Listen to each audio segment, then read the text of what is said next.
I wonder how many viewers we're gonna get. If we get a viewer, I'm gonna jump in front and say, "Hello, first viewer." But do like a donate link, you know, and then have donation incentives on the live stream. Like donate $500 and we'll show you the CAD drawing of the engine. Wait, Cameron, that's Oh, we have a viewer. We should. We do. Me. Oh. Cameron, we should 100% put a donate link on there, though. Yeah, eventually. Sell engine drawing. You know that's really good, like half the money, right? This will go up their back. And this is also going to show the chat. Are you viewing? Yeah. Oh, that's our one viewer? Hello, 0 viewers. Take a step back. This is MASA's Coldflow. This is awkward. Is anyone viewing it? What should I call it? He didn't post We it all yet. are, and it's... Oh, there's one viewer. What? Say MASA Coldflow live stream. Here, let's go over to the bunker where there's like actually cool stuff.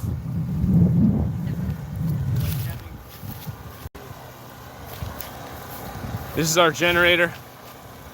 Guys, 100 viewers.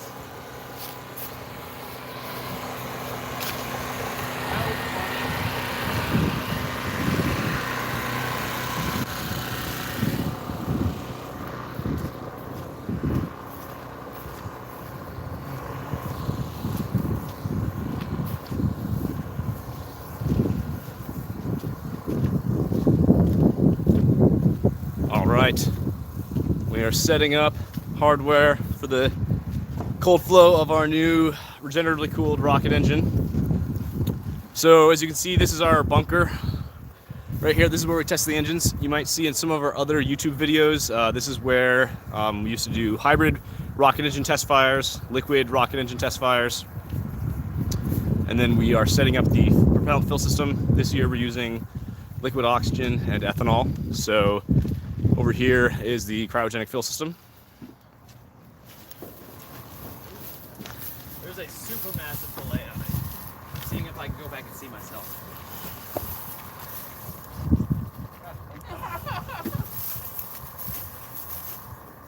Yes, this is our liquidation chamber. This is what we use for chilling in the fill system and chilling in the liquid oxygen tank. It's this welded tank that we're going to be feeding the engine with. So it's pretty thick. It needs to be chilled in first. So for about an hour, we blow liquid nitrogen into it, and it cools down from room temperature down to cryogenic temperature. And then at that point, we can put liquid oxygen in without boiling it off. This is the fill system. So our ground support equipment team has been working on this for the last 6 months. And we recently have finished it, and it's ready to go, and it's been tested. So the insulated lines down here, you can see like black insulation on it. Those are the cryogenic lines. So we're going to be flowing liquid nitrogen through those and liquid oxygen. And then we're going to have pipes going through the bunker wall here to go inside the test cell. So we'll call this the test cell inside the bunker. And yeah, let's take a look at hardware inside the bunker.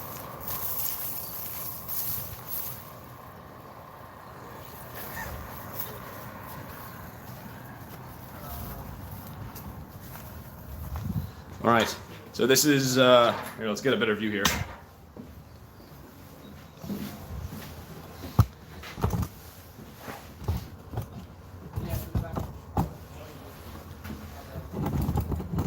All right, so this is our bunker.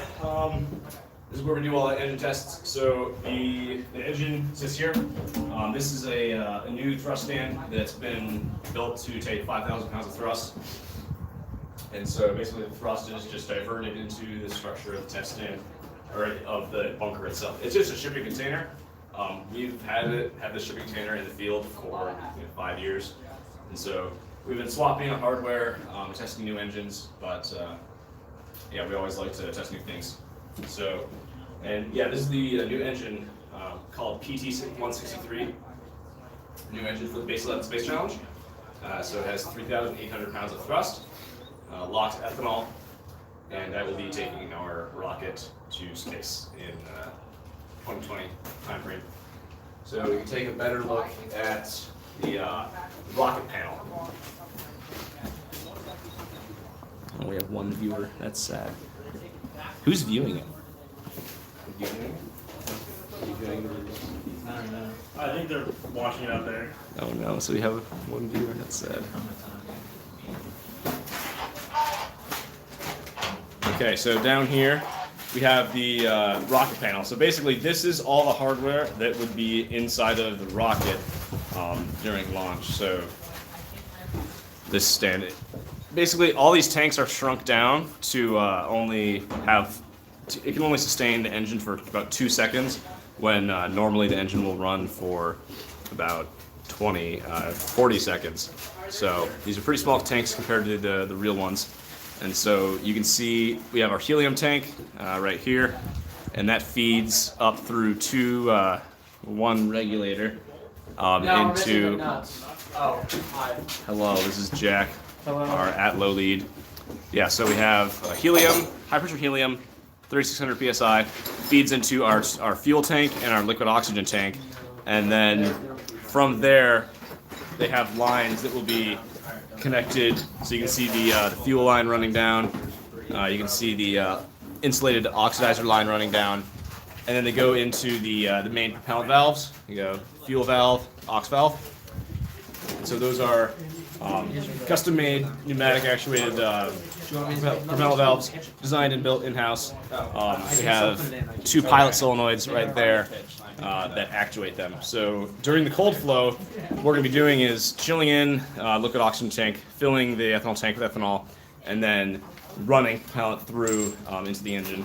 The engine is not here yet. It is still being worked on in the workspace. We're going to bring it over in an hour or so.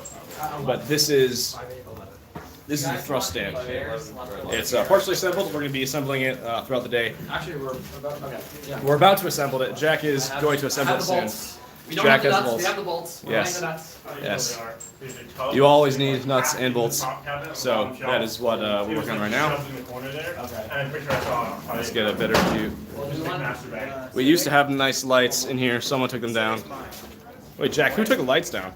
We took them down just because to get the tank stand up. We had the... That's Ed. I'll just set this up right here.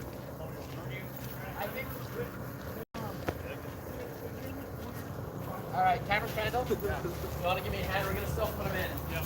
Can we get 2 hands in here?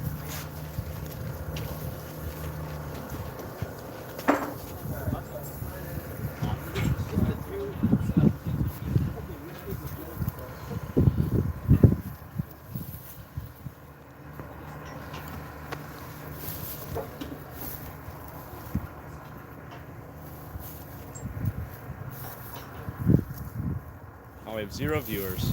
Oh. Does anyone post on our rock stream? I think I'll post. Can you post on our rock stream? Actually, we probably post on Facebook. You should probably leave a comment on it, like explaining what's going on. Because I just said Coldflow live stream. It was actually playing live stream to watch it.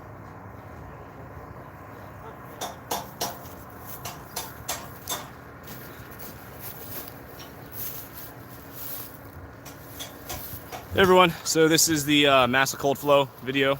We're going to be cold flowing later in the day. So right now it's about noon in Michigan.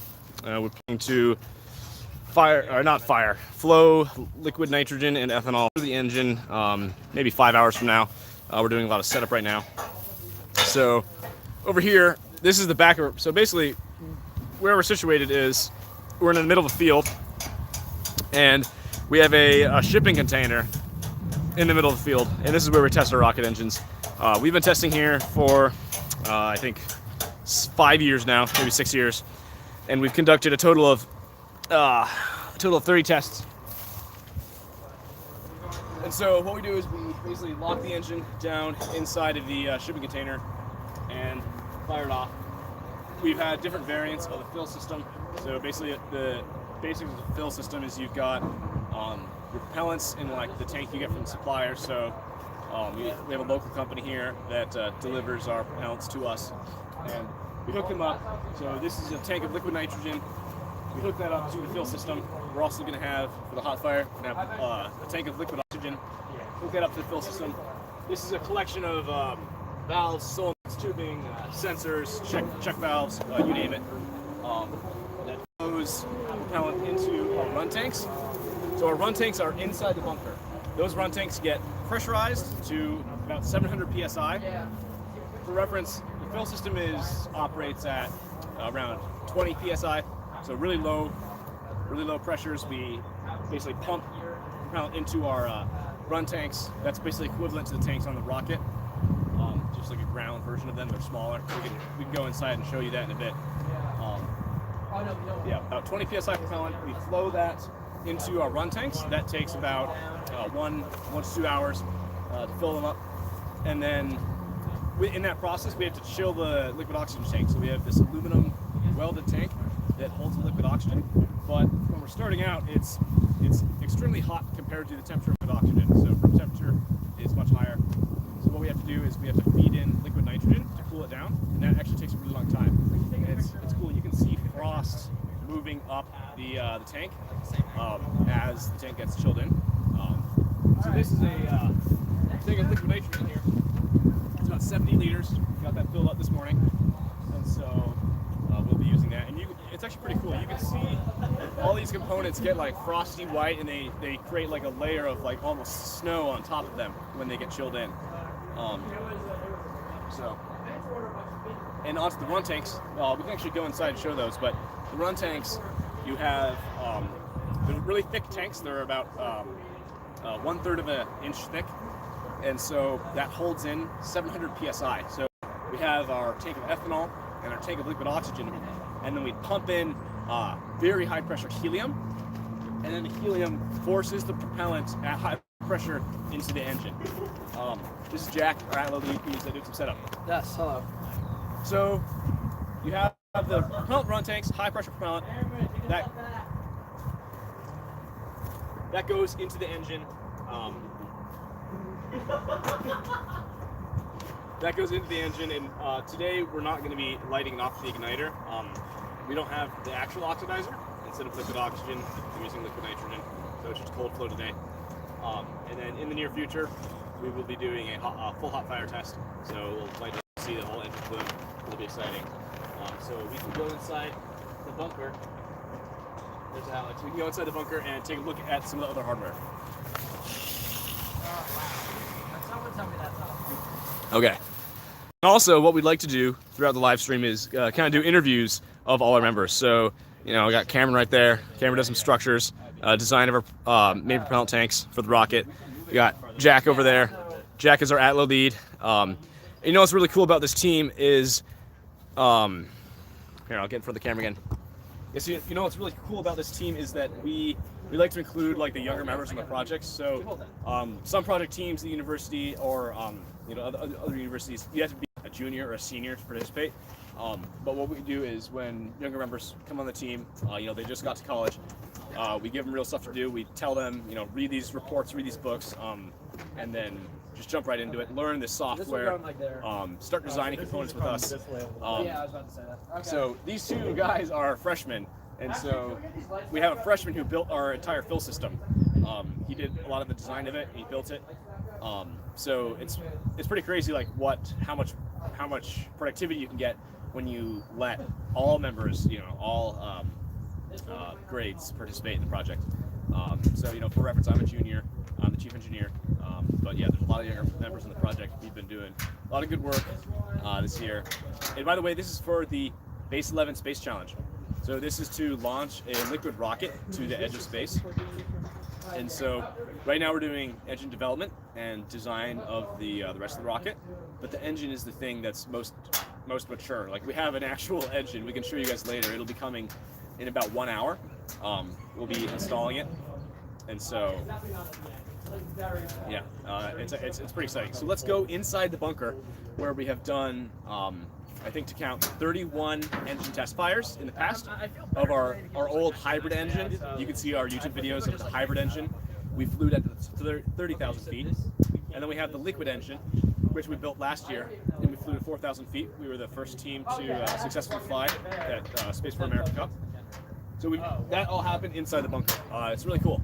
And we're always switching out the hardware because you need different test stands for hybrid versus liquid, and you need a different fill system. So actually, 100% of the hardware you see today is brand new. that's the We useful built it part. in the last 6 months just for this engine. And actually, it's kind of funny. You can see like a scrap pile of some hardware. Like, you know, let's see, right here. This is our hybrid engine test stand from a few years ago, and then here, this is our this is our liquid engine flame trench. So the liquid engine would shoot the plume like right onto here, and then it would like basically divert the plume away. Yeah, so you can see some of the videos of the liquid engine tests. That's the test stand that was used, but we're building all new hardware this year. Before we go to the bunker, you can see like over here, yeah, we're basically in the middle of the field. You can see some cars. We have to load in all of our hardware over here. I'll show you guys mission control in a little bit, but this is the bunker. All right, hey guys, how's it going? So we got the stream going. So technical difficulties with turning on our lights right now. Yeah, so we have some pretty lights installed, but they won't run. Are they even plugged in? They're not plugged in. They are plugged in. We just don't know why. No, so here's Is the main one plugged in? That's where we're. Yeah. And then it cuts And to where where we we actually actually fire fire it, it. like, Yeah. All right, so $1 million. This is that. so this is the basically this is the engine cell. This is where we do all of our testing. We can show, this is not attached yet, but eventually this will come up here. So what is this? What are you This is labeling? What are you deadlifting there? So this is the engine mounting assembly. We don't have the nuts for it, but the engine will sit on linear bearings. If you grab that box, okay, I have one of those. Yeah. So the engine will sit on linear bearings like this. So these come like there, and there are 4 more. And then there's these rings that attach concentrically around the engine. And then grab me a load cell. Just a wire. So then. The actual assembly is a little bit more organized. than Yes, this. and it's well, it's not ready yet. So so then these will push against the plate, and the engine will bolt into these.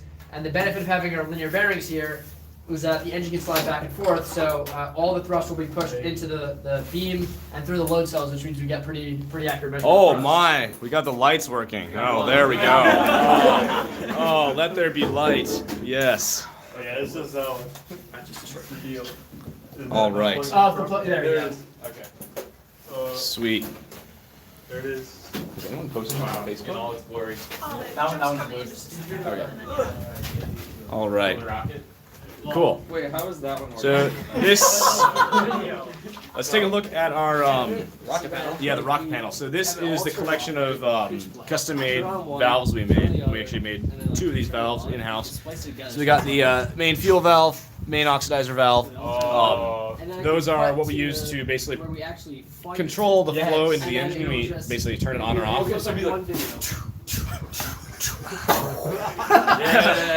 All right, and then up here is basically like a shrunken version of the tanks. Here, let me like try to see if I can. Here, do you want to like hold this? Hold this. Get it right. Get it. Into the plume of the engine. All right, so this is like a No, miniature they always version of get the rocket blown out. in like stand form. Yeah. All right, Jack wants to move it actually. This way, keep going, keep going, keep going. If we take some DSLR, Yeah, so we're up to. you're gonna see us doing a lot of like active work. Like we'll be trying to walk you through things like what's happening. But we're also gonna be like bolting stuff together, and like calling out commands, activating and stuff. If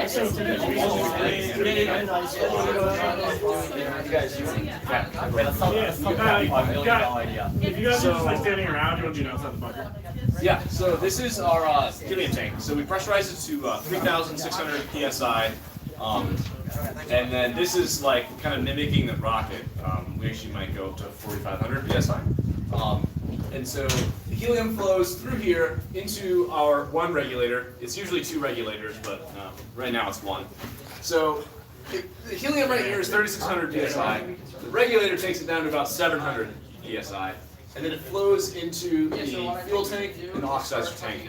And that's what actually forces the propellant into the engine. So the fuel goes down here through this line into the main fuel valve, and then out through here. This propellant connection, that's going to go to the engine. We're going to have a line that connects to the engine.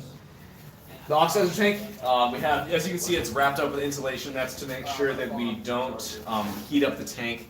We minimize how much we heat up the tank because it's going to sit at negative 300 degrees Fahrenheit. That's the temperature of liquid oxygen and roughly liquid nitrogen. So we have to keep it cold.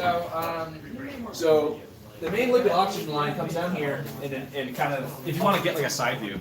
We did bang back, alright. Makes a bend down here into the main liquid oxygen valve. This is a student built valve. We basically have a housing and this piston, a piston that slides up and down, and it opens up a flow port. This is our pilot pneumatic helium valve. So what this does is it controls flow. What we can do is if we turn this into, like, say, position 1, helium travels up here and pressurizes this side and moves our piston downward, and that opens up the valve. And then to close the valve, we switch the helium flow to this direction. The helium hits here, and then it slides the valve, it slides the piston back up, and that closes the flow. So, and then actually one more element down here is like a reservoir for helium. So there's a few things, there's a lot of complicated things going on here, but we need like a source, you know, kind of a source of the helium that's at that pressure. This is actually 100 psi helium down here. We have a regulator. So yeah, this is basically like a rocket plumbing. So this is everything in the rocket that would be above the engine, but it's all miniaturized. So this hardware can sustain the engine for 2 seconds. But for the base 11 competition, our rocket will need to fire the engine for 40 seconds, 40. So imagine 20 of these tanks all put together, you know, into one, you know, one large tank, each of them. That's the volume of propellant that will be flowing. So if we want to take a look back at mission control, we can come see like where we do, where we control the engine flow. What on Jeff's doing it right now? We're up to 8 viewers. So as you can see, we're testing in a field here. Like this is just kind of like, yeah, the middle of the like grassy field, but you know, we make do with what we can. We're really lucky to have this bunker. Actually, if you like turn the camera, you can see the bunker. And so this is, you know, where we've done 31 engine tests. We've done, I think, about 20 hybrid engine tests, 10 liquid engine tests. Our hybrid engine flew to 30,000 feet at the 2017 IREC. We actually won the competition. That was really cool. And then after we won the competition, we were like, let's build something even more difficult. Like we don't need to do something harder, but we decided to just do something harder. So we did a liquid engine. We tested the liquid engine here, I think 6 times. We flew that at IREC. That went to 4,000 feet. Not as high as we wanted, but it still performed really well. We were the first team to fly a liquid engine at IREC. Yeah, this is where we do our engine tests. So let's take a look at mission control, which right now is the kitchen. We have some bagels and donuts set up there. And coffee. Yeah, and coffee. But we'll clear out all the food when it's time to actually run the engine. What we do is we set up, we got like, I think 3 or 4 laptops and computers and like live video from the bunker. So basically, we get like the core like operations team. We have like 5 or 6 people who like actually run the engine, tell the system what valves to open, what valves to close, how long to do things. They control the whole setup. So this is where they sit. During the day, this is like the kitchen. We have food here, but you know, we clear it all out, put the computers down. This is where we run the engine. So like in a lot of our hot fire videos, you can see like a lot of times there's a view. If you like turn around, you'll get this view of the hot fire. Like, you know, we'll have fire coming out that way, and you can see. So that's where these videos are taken from. This wonderful barricade is just a measure of protection. You know, we got some sand and cinder block. So that way, we're always separated from the engine by 2 walls, basically. So there's really no way that the engine can like get to us or cause us any harm. So while it's firing, but it is also important that when we're doing like the fluid setup that we're doing things safely. So like the fluid setup is actually the most dangerous part. So you have liquid oxygen, ethanol, sometimes like high pressure helium, and so those things are really energetic. Like the energy contained in our propellants just sitting over there is a lot greater than the energy contained in the combustion chamber of the engine. So, and actually you can see we got a hammock set up. A lot of times people get bored during these, because we have like 30 people who come out to these, and there's only work for like 5 people, but it's really exciting. It's really exciting stuff, so that's why so many people come out. But there's a lot of waiting around while we like bolt in the engine and set up the fill system and everything. So yeah, we got our generator over there. It's noisy. I don't know how loud it is on the live stream. I hope it's not too loud. That's where we need power. So we don't have any like electrical lines from the city out here. So we have to provide our own power. Got a generator, so that like runs all the computers. That runs all of the solenoids on the fill system. And so that basically like turns the engine on. So that generator is effectively like running everything. So gotta make sure it doesn't like quit out. Gotta keep it filled with gas. Yeah, we can, for the viewers who have like come on just recently, we can take a look at some of the hardware over the back of the bunker. And just for reference, right now we're setting up. So it's like 12:30 p.m. here in Michigan, and we are looking at doing a Coldflow maybe at 4 p.m., 5 p.m. It's really hard to say. This is the first time we've worked with this engine and this fill system. It's all brand new hardware. So we're basically seeing how it goes, trying to put things together. We've done subscale tests of all the components. Like you might have seen some pictures on Facebook, some pictures on Reddit of our hardware being tested. And so we've done testing of like every individual component, every individual like subsystem unit. But now we're putting them all together. We got avionics, propulsion, ground support equipment, and all those things coming together a lot of times cause problems. We have to work out issues with sensors not working or valves not opening, and just other weird things that happen with the fill system that we're not really sure what's going on.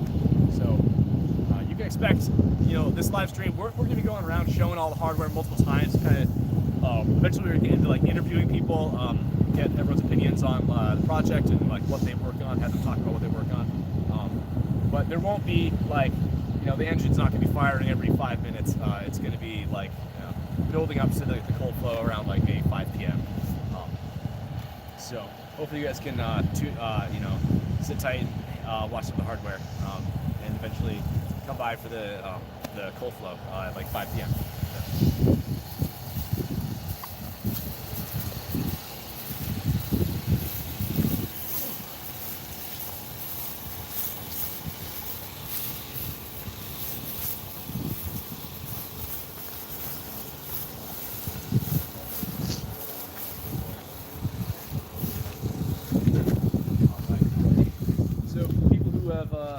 Come on the stream recently, we will show you the fill system and some of the hardware inside the bunker.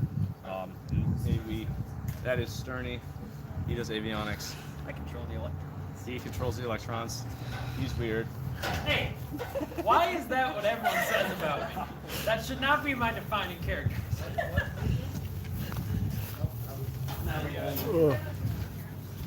So this is the table where the avionics will eventually go. You can actually see an old avionics board is bolted, screwed onto the table.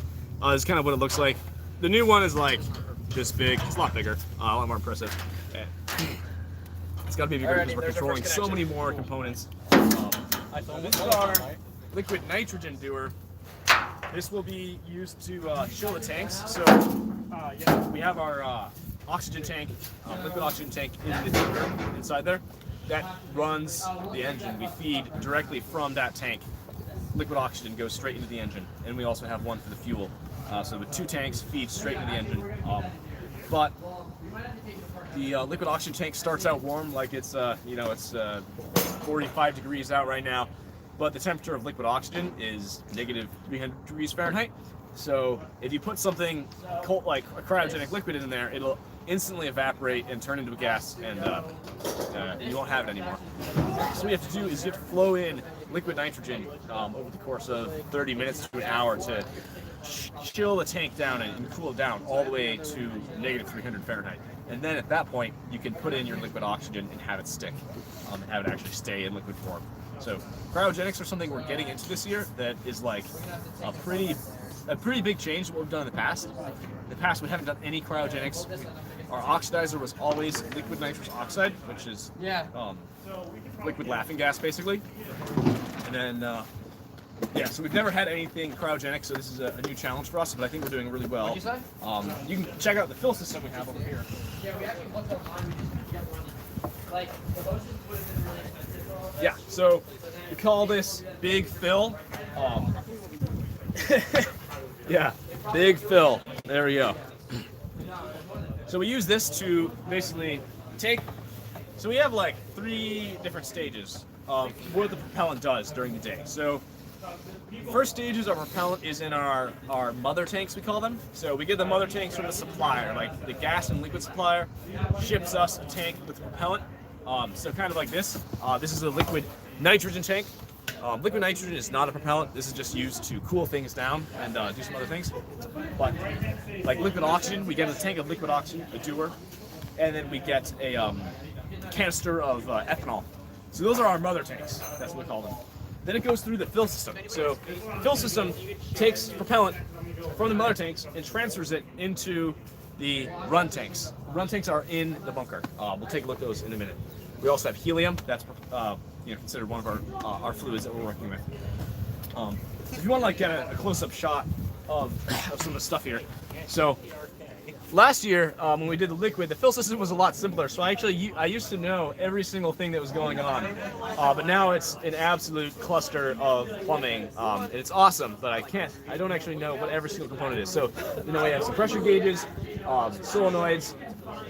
So this is a Clark Cooper solenoid. We have more solenoids. Basically, this is mostly solenoids and tubing. We also have like needle valves. We got check valves. We got check valves in here.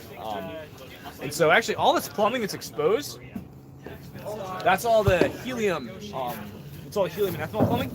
The stuff that is insulated, that insulated stuff is liquid oxygen. Where it has to go. So let's take a look. That's the LN2 line. It actually connects all the way up. Yeah. So actually, Wait, what? go ahead. Yes, what we're doing right now here is we are connecting the fill system to the run tank. So as I said, the propellant goes through a few stages. So we start in our mother tanks, then we go through the fill system, and we're assembling lines that go into the bunker. So these lines here go into the bunker. This line is going to be going into the bunker, into our run tanks. So let's take a look. We're going to go around this way to the bunker and take a look at the run tanks. The run tanks are where we pressurize the propellant to high pressure, about 700 psi. It gets forced through the main propellant valves into the engine, and then during a hot fire, that's what lights, combusts, creates chamber pressure, creates thrust. But for the cold flow, we won't be igniting the propellant. We're just going to be flowing the cold propellant and seeing how that. So.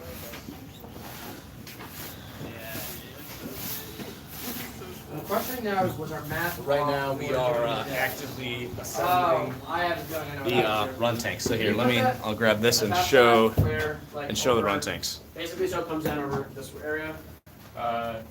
Just protect. Okay, never mind. Yeah, it's funny. So liquid oxygen, you need to, liquid oxygen is a strong oxidizer. So if there's any, in your plumbing, like inside your tubes, if there's any contaminants like grease or just muck or really anything that's organic, liquid oxygen likes to react with that. And that reaction results in explosions, hardware failing. That's usually not a good day when that stuff happens.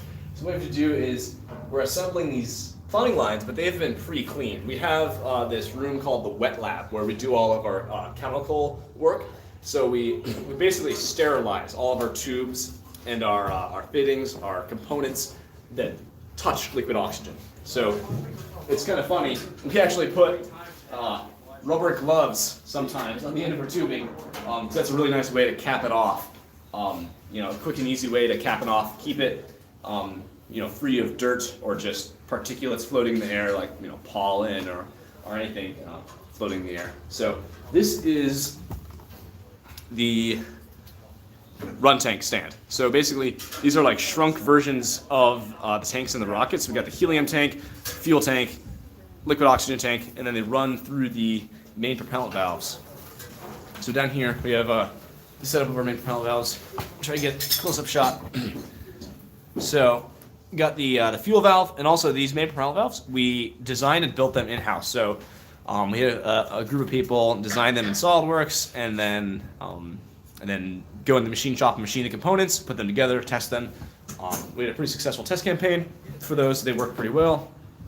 So the reason why we built our own valves is it's actually extremely hard to get valves that can flow as much propellant as you want. So a rocket of this size, you basically have to pay someone $20,000 to make you a valve. You know, we don't want to spend $20,000 on a valve, so we make it ourselves. So sorry for the camera shaking, trying to keep it as stable as possible, but this is the liquid oxygen main propellant valve.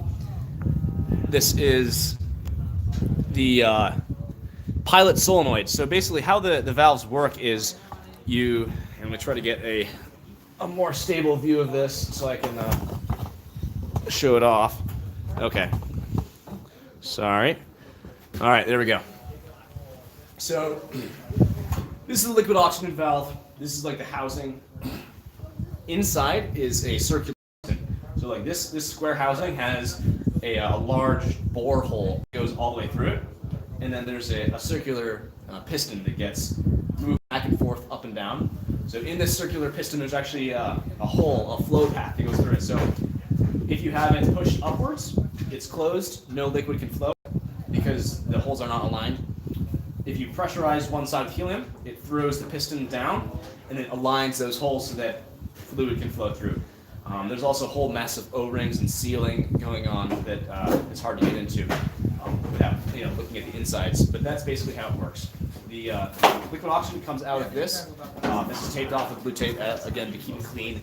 This is a component that's going to be used with liquid oxygen. You want to just make it clean. And then this line will go to the engine. And the engine is actually situated right here. It's not in yet. It's still being worked on in our workspace. It'll be brought over in maybe 30 minutes to an hour.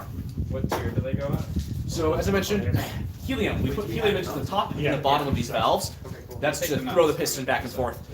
We use about 100 psi helium that applies about roughly 100 pounds of force onto the pistons. That's how we do it. This is like a separate valve that controls that helium flow.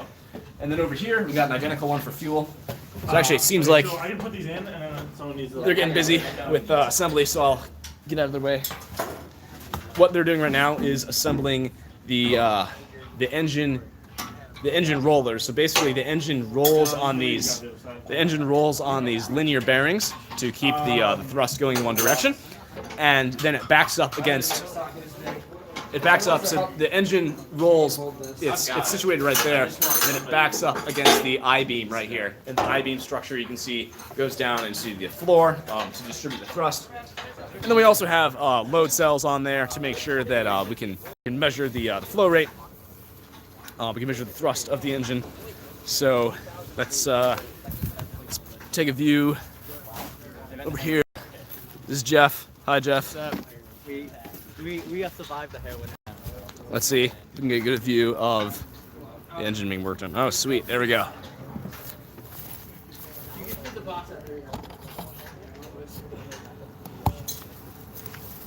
There we go. I'll tell you what it's important. All right. So if you just came onto the stream, mission controls over there. So basically we are situated in the field. We test our rocket engine in the field. It's pretty cool. University gave this to us. Let's use it. So this is a shipping container. Just a shipping container that we lock our engine down into and then test it. Over here is where, when we actually fire the engine, we all kind of leave the area, go behind that brick wall, and use our computers to run the software that controls the engine. And so we can go over here and see them assembling the thrust stand. So it's pretty cool. We custom built this thrust stand just for this engine. Hopefully we'll be able to use it, in the future for any engine we want. But basically this holds the engine down. So 5,000 pounds of force of thrust. We need to distribute that force somewhere. So basically distribute it into the floor of the bunker. Got our main propellant valves. So basically, I showed you the main propellant valves earlier. Those are right. So we have our rocket tanks right here. We got a helium tank, fuel tank, liquid oxygen tank. The two propellants, the fuel and oxidizer, come down, go into the main propellant valves, fuel and oxidizer, and then the propellants will have plumbing lines that go over here.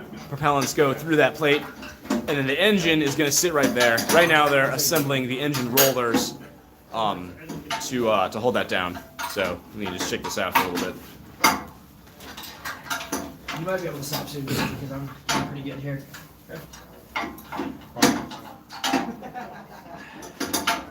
So as you can see, a lot of times on cold flow day, hot fire day, we're assembling some hardware.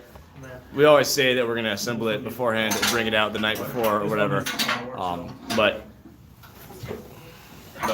somehow we always end up working until 4 a.m. the night before, and then getting a few hours of sleep, and then waking up to go assemble the hardware in the daylight and then test it. So yeah, that's basically what we're doing right now. Is we're assembling some hardware. The tank stand is all up. That's been assembled last few weeks. We know that works. We've been testing it. We've also been doing some more bunker modifications. So this used to be just a plain old shipping container that we got, I think donated to us. Now, just recently we outfitted it with nice lights in the ceiling. And actually, as you can see, we had to rip up the entire floor in this section. You can see there's still a little bit of give. You can see we have like the wood flooring down here, but we had to rip it up in this section to fit the thrust stand in. This needs to be longer. This you can't get it anymore. So we had wood floors on here. I mean, I can just one And we would, for like the hybrid and the liquid engine, we would just bolt the engine kind of straight into the wood. But we were operating with like 700 pounds of thrust for those engines.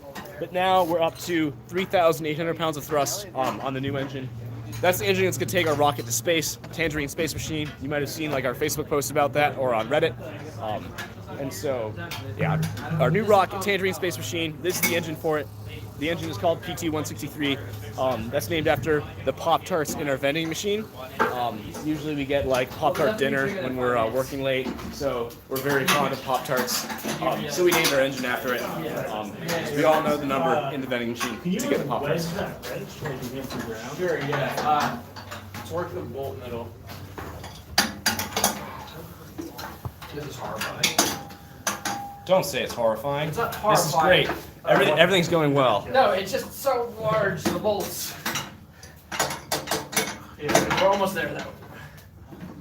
I'm almost good on this side. Dope.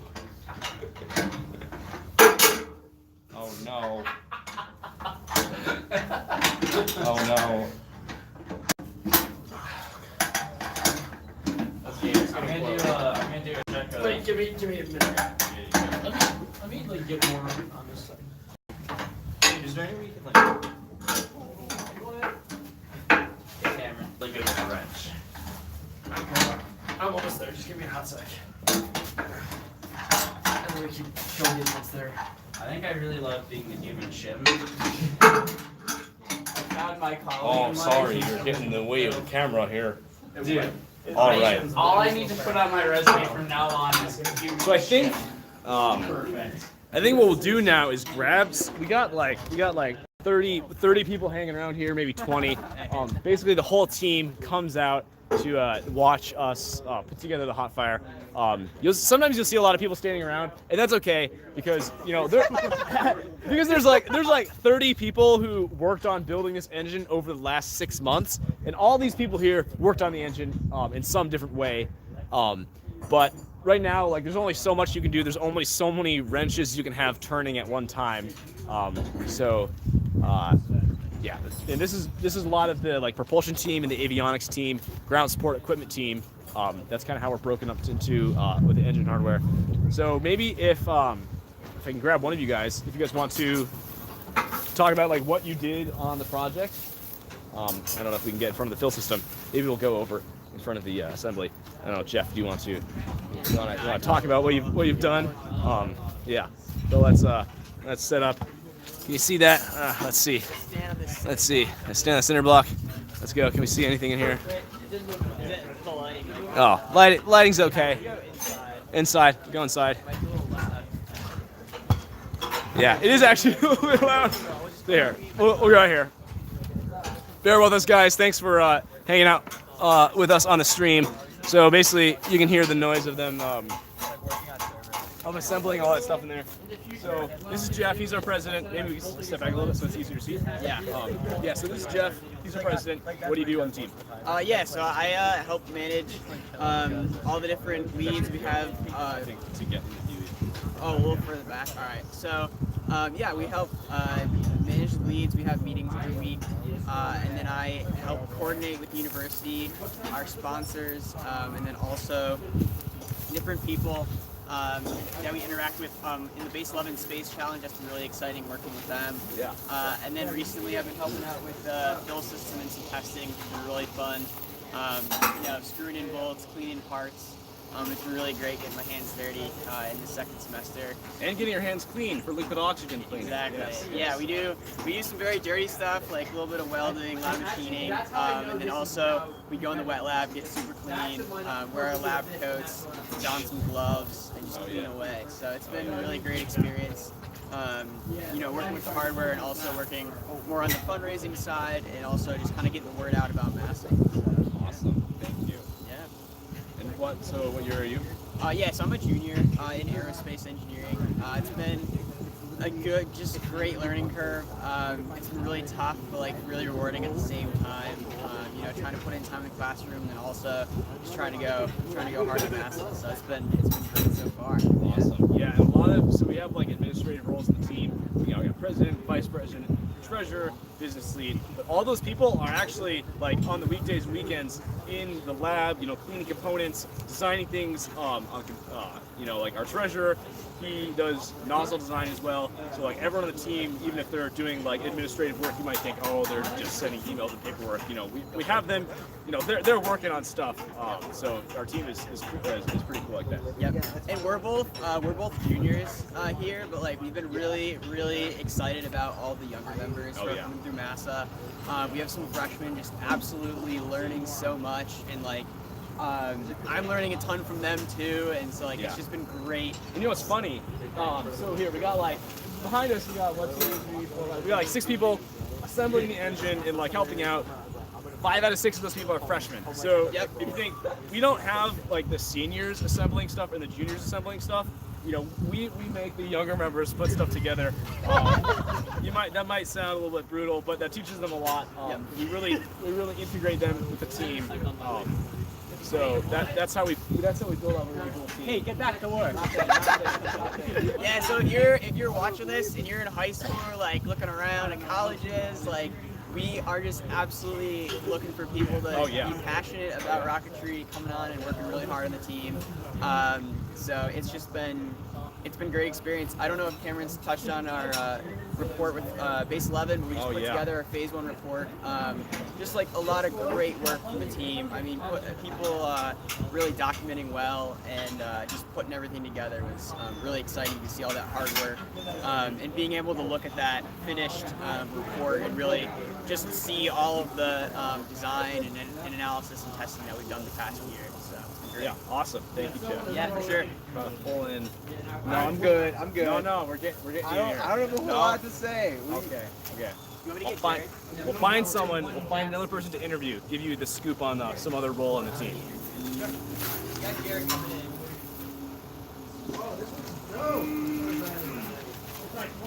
Hello. How's it going, Jared? I'm good. I'm good. What do you do? I am the Chief Safety Officer. Chief Safety Officer. Yes. We're safe here, MASA. Yes, I make sure that all of our procedures that we do in testing is safe and gets approved, and just make sure no one gets hurt. Oh yeah. That's what I do. I also we do a lot of work on propulsion, running code simulations. So What do you do with the code? Oh, I debug it. Debug. No, It's but awful. what are we writing the code to do?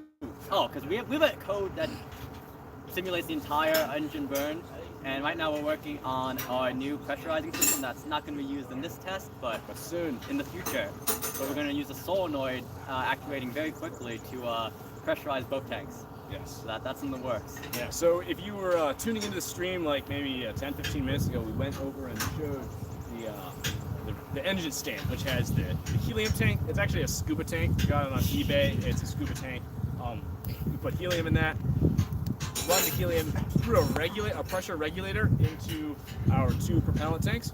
But actually, a better way of doing it than a pressure regulator is using a solenoid, basically an electric controlled valve that opens and closes very rapidly. So Jared, that's what he's working on. And the reason regulators aren't good, at least what we're doing, is that on flight, the vibration from the rocket will actually stop the regulator from working, basically change the setting of it. So you can't have that. So we're looking into different methods for that, and we'll be moving towards that once we can order the valve. Yeah. So do a lot of work here. I think we can check out the status of what's going on in the inside. Yeah, it's pretty fucked up. Yeah, and so for those of you guys who are wondering what time we're going to be doing the Coldflow, Jared laughs because it's really hard. It's really hard to nail down the exact time of a Coldflow or even a hot fire test. So we woke up at 6 a.m. this morning. It's 1 p.m., 1:30. I don't know. It's something, and we're putting all this stuff together. We have the engine thrust stand that we're working on. We got the propellant fill system. We had to grab liquid nitrogen this morning. So there's a lot going on. We're putting stuff together. Avionics is getting set up. They're tuning their hardware. And so as far as when the Coldflow is going to happen, we have to have everything, fully integrated to build a Coldflow. The engine has to be installed. The propellant lines have to be hooked up from the run tanks to the engine. We have to be chilling everything. So this liquid nitrogen doer has to flow liquid nitrogen into the cold part of the system to chill it down, get it negative 300 degrees Fahrenheit. That's the temperature of liquid oxygen. And so here, let's check out the fill system. So this is the propellant fill system. I think we went over it a little bit earlier. Big fill. So this is what we use to take propellant and liquids from our mother tank into the bunker. So basically control the amount of liquid we're putting into the run tanks, controlling the pressure, and also just basically it's basically just putting the propellant into the run tanks, but it's a lot more complicated than it sounds, especially with cryogenic fluids. They're tricky. They don't like to behave, so it's pretty hard to design a fluid system for cryogenic propellants. And actually down here you can see this is where the propellant from the fill system and the mother tanks goes into the bunker. So we have that line. Oh, we have that line that's disconnected right now. Right now by 4 inches from here to there. It's probably around 4 inches. Here's Jack. He's our Atla lead. Do you want me to slide? So I think we accidentally made the assumption that this was supposed to be 4 inches. We said, oh, it's 4 inches off, but I think we reversed it. So we said 4 inches this way when it meant to be 4 inches that way. So we might have to do it. The engine mounting is done. The engine mounting is done. Awesome. So this is where we're gonna put the engine. So how does it fit in here? So what happens is the engine's on here, so it's hard to see right now. When's the engine coming? I don't know. Ask Ethan. Ask Ethan. Ethan's our propulsion lead. So Someone slacking. our engine will sit on these linear bearings right here with standoffs that look like this. All right, I'm gonna get a better view of this. Yeah, so we have these standoffs right here. And they were kindly welded by Cade last minute when our water jet was not functioning properly. But they will be water jet in the future for precision. And they sit kind of like this, and they're obviously bolted in and all that. And then the engine will connect to these standoffs that has rings. And then the whole assembly will be able to slide back and forth on these linear bearings. And then lastly, these load cells get bolted into the front of the engine rings, and they will push spots at 120 degrees, so here, there, and there. And then the linear bearings help divert all of the force of thrust into the H-beam and through the load cells, so everything, all the thrust that's produced will go through the load cells. So we get like pretty accurate measurements of how much thrust there is. Awesome. These cutouts here lead to our main propellant lines. So this is a blast shield, so in the event that there was an explosion for the engine, we wanted to protect our hardware. So we put a 3/8 plate right here with little pass-throughs for our main propellant lines. That will come through there. And then, yeah, that's about it. Oh yeah, so Idle Broadcast, someone asked on the chat, are we using helium today or nitrogen? So we're using helium. So this is the helium tank, this is the COPV. That we'll be filling that to 3,600 PSI. Helium runs through the regulator. We're supposed to have 2, we only have 1. Sometimes you have to make quick modifications the night before. And then the helium feeds into the 2 propellant tanks, forces propellant down through the propellant lines, into the valves, and over to the engine. The engine should be arriving shortly. So, sweet. All right, so we got a lot of people here. All the propulsion members coming out to show their support. Woo! And avionics. And avionics.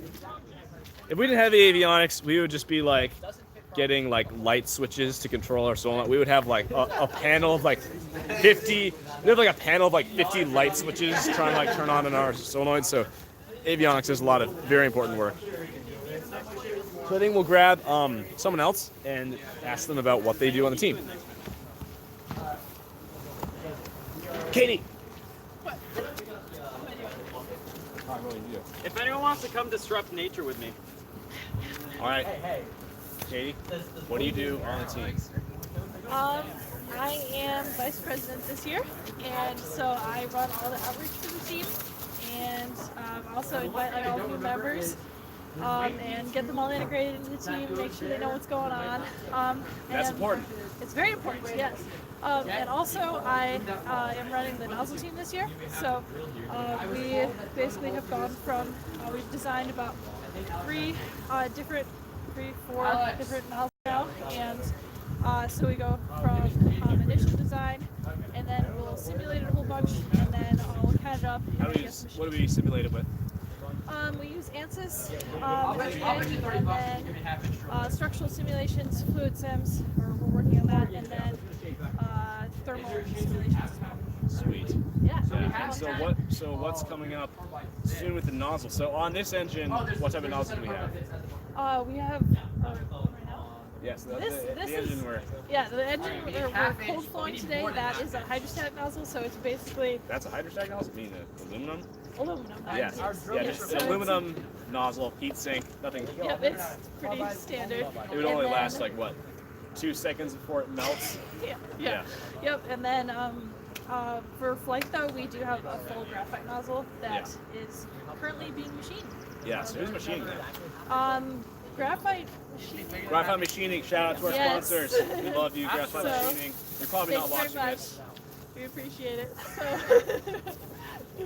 Sweet. So- Yeah, so we're gonna be putting that on, maybe towards the end of the year, early summer, hot firing it with the full graphite nozzle. So graphite is a cool material. It can basically take any temperature you want it to. Yep, it almost never melts. It never melts. It just like ablates. It like the surface just turns to a gas. Like the surface ablates away. It just like it turns to a gas and just leaves Yeah. So that's like one of the only things we really have to worry about, and that and the actual temperature. Of the Loss of it, graphite. it's shattering. Yeah. We've done this before. One time before for a hybrid engine. We made a graphite nozzle, and it broke. It like shattered. We like the hybrid engine turned on, like it ignited, and then the nozzle was just gone. Like we even looked at the slow-mo video, like frame by frame, like one frame, the nozzle was there, and then the next frame, the nozzle was gone. So that's definitely one of the things we need to worry about. yeah, so we've had challenges with that before, but I think we have good design this year. I think it'll hold up. So. Oh, no one's in there. We can actually get a decent clean look of the setup. Oh boy. Well, it's really muddy. We all wear boots. No one has tennis shoes. It's super muddy over here. Yeah. So like a few minutes ago, we were in here showing off the hardware, but like 20 people in the room. So basically, these are the oh boy, these are not bolted in. I won't mess with these. The engine slides on these. Pushes up against the thrust plate. We designed and built this this year. We actually had our guy Dwayne weld it up. Dwayne the welder. We don't do too much of our own welding. We do some welding, but like the important stuff. This got welded, the top of the injector got welded, and our lock stand got welded. Jack, do you want to talk about that? The lock stand welds or? All of the above. The tank stand. Let's talk about the tank stand. Alright, so the tank stand has two parts to it. So there's the tank stand that holds the tanks, and then there's our rocket panel. So the rocket panel is basically has all the hardware that we would consider hardware would be on the rocket if we were flying. So the most notable thing on these are our two main propellant valves here. So those valves were designed in-house by one of our seniors and an up-and-coming freshman. And basically these are pneumatically actuated gate valves. So they have a little piston in them that will move up and down, and when it moves up, the holes align so fluid can flow through this line right here. And then when you close them, the hole is no longer there, and then they seal shut and no fluid flows. The benefit of doing a gate valve is, like we have, is you get your the hole like that the fluid flows through can be the exact size of your tube diameter. So your flow rates become really high and you have very little pressure drop across them. It's basically like you're just going through a tube.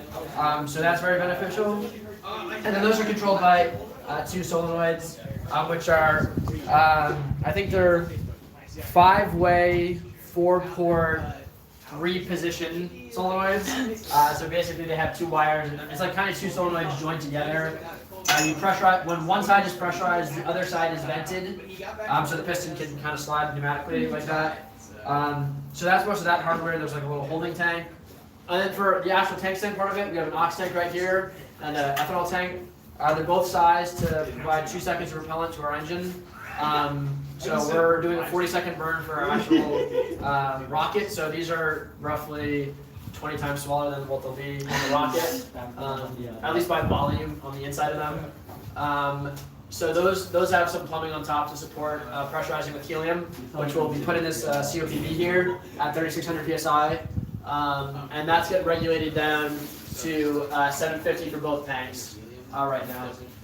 And that's about most of the hardware in here. I think Cameron talked about the test end already, and there's holes in the ground. So, nice, that's nice. Thanks, Jack. Appreciate it. Okay, Cameron, back on you. Oh no, I'm back Oh, up. yep. I can talk more. Are we just repeating the same thing over and over again? We gotta wait till the engine comes here. True. Oh, we have the bits. Can I just like leave it on and? We need to drill a hole. Just leave it on in this area. Yeah, that's what I was thinking. Alright. I'll just. Hello. Hello. It's hazardous. Safety officer. Alright, so we're losing the line. Okay, we're gonna leave it right Yeah, there. good. Let you guys watch the work going on. Gotta adjust the tripod real quick. Do you mind if I give it back first? 17? No, yeah, we got some comments too. We should answer. There's actually a question on there we should answer. Yeah, let's go after. Are you using a helium Oh no, I already answered. Yeah, so I don't know if you guys heard the answer to the question. So, My boot is stuck. Oh, Can you no. help me, please? No, it's like it's really stuck. This is ridiculous. Can you untie it? Okay, there we go. I can't. My foot is stuck. Oh god. Okay. I need this too. Is this getting saved somewhere? Am I like gonna be? We got the big wrench. I can't wait to explode that later. Hot meme on the prop slides Tuesday. Oh, my food! They were talking right there. I was just trying to move the tube, but moved like perfectly between these two things, and I just face planted. Yeah, so I think I answered this earlier, but someone asked in the chat, are we using helium or nitrogen today? So we're using helium. Helium is super expensive. It's really expensive. Go back here a little bit. You see me now?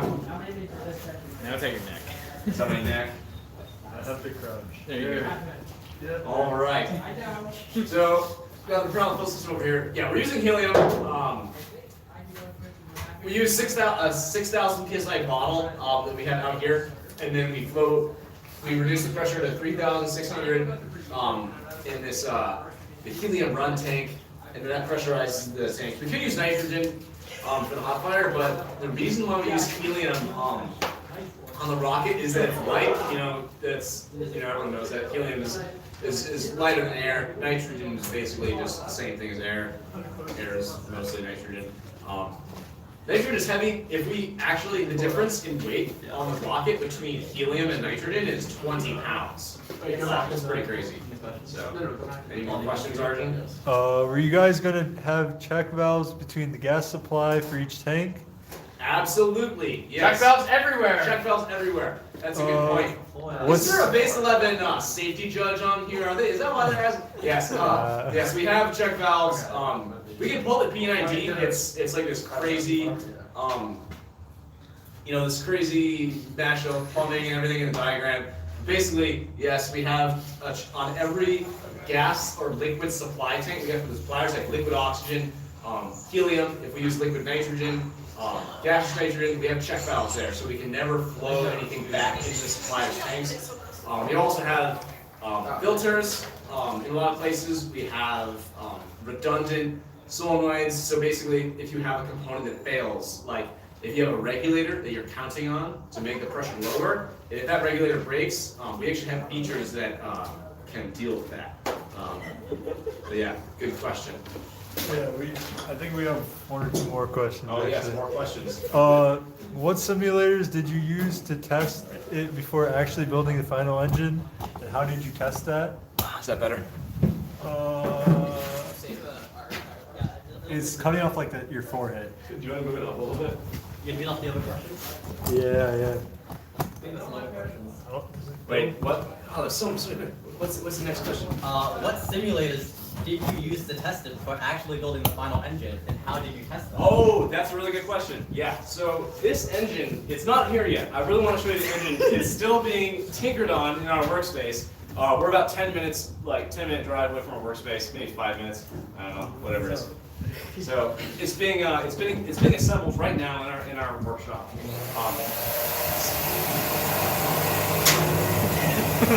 All right, they are drilling a hole in the bunker. We do this sometimes. You just got to drill holes places, Oh, it's loud everywhere. Oh no. We'll go over here. Is that better? Okay.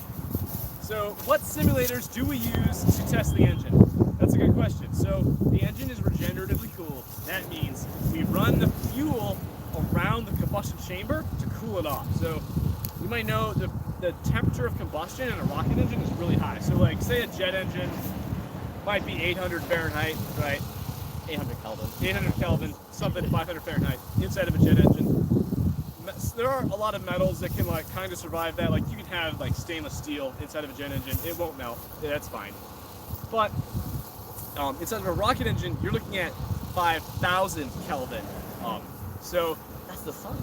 that's the sun. That's the surface. That's the surface of the sun. So basically, that's way too hot for any metal to survive.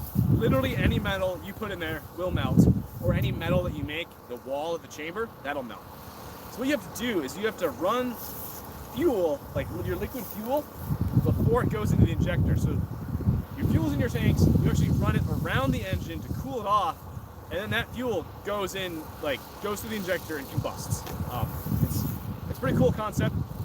So what we do to simulate the engine is we use a software called RPA, rocket propulsion analysis.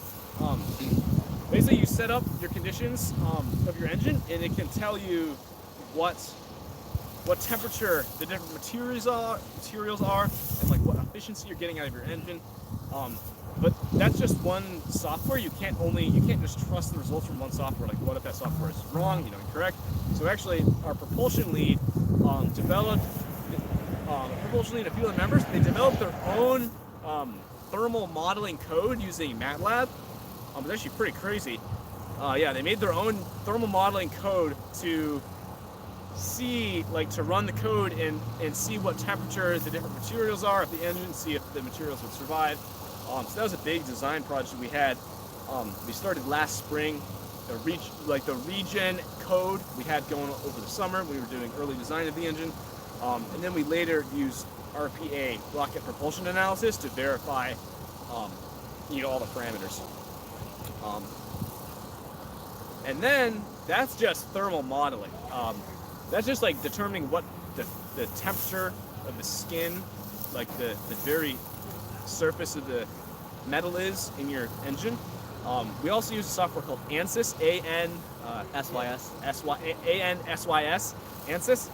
That's a modeler that does structural and thermal simulations. So you have your software, you put in a 3D model of your part, and then you tell the software what's going on. You tell it there's a force on the top, there's a force going sideways, there's a pressure, or there's different temperatures going on that have to end up kind of merging. And then ANSYS will run for way too long, 20 minutes maybe, and then it'll spit out results. It'll give you this really pretty plot, like a rainbow plot applied onto your part, your 3D part, telling you where the high stresses are, where the low stresses are, and so that'll basically tell you what's going on in the part. So we use that for structural simulations. That way we can tell if a part is breaking and in what section it's breaking in and why. We also use that for thermal modeling. So we put the engine in there, give it the temperatures that it's experiencing. It tells us, say we have top of the engine, bottom of the engine. We tell it the temperature at those points, and then the software tells us where the temperature is everywhere in between. And then we actually bring that into the structural simulation. It's a whole mess of simulations. But basically, this engine is very well designed and analyzed. We have very high confidence in this. We're not just lighting it off and crossing our fingers. Is it gonna work? We will be crossing our fingers, but we've been putting a lot of design analysis into this and verification. Once we build the engine, the components, we test them. So we pressurize them up to what they're supposed to be, the injector.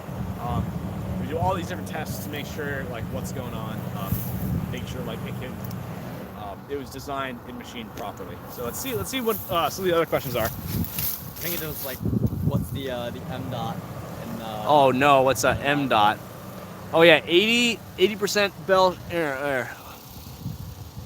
Let's see. Were you guys going to have check valves? Yes. Okay, what simulators we use? Yep. What is the M dot expected mass flow rate? All right, M dot. So this engine, I think we're going between a few different future designs of the engine. We're already designing our next engine that we're gonna kind of transition over to. I confuse the flow rates, but it's roughly 7 kilograms per second of propellant.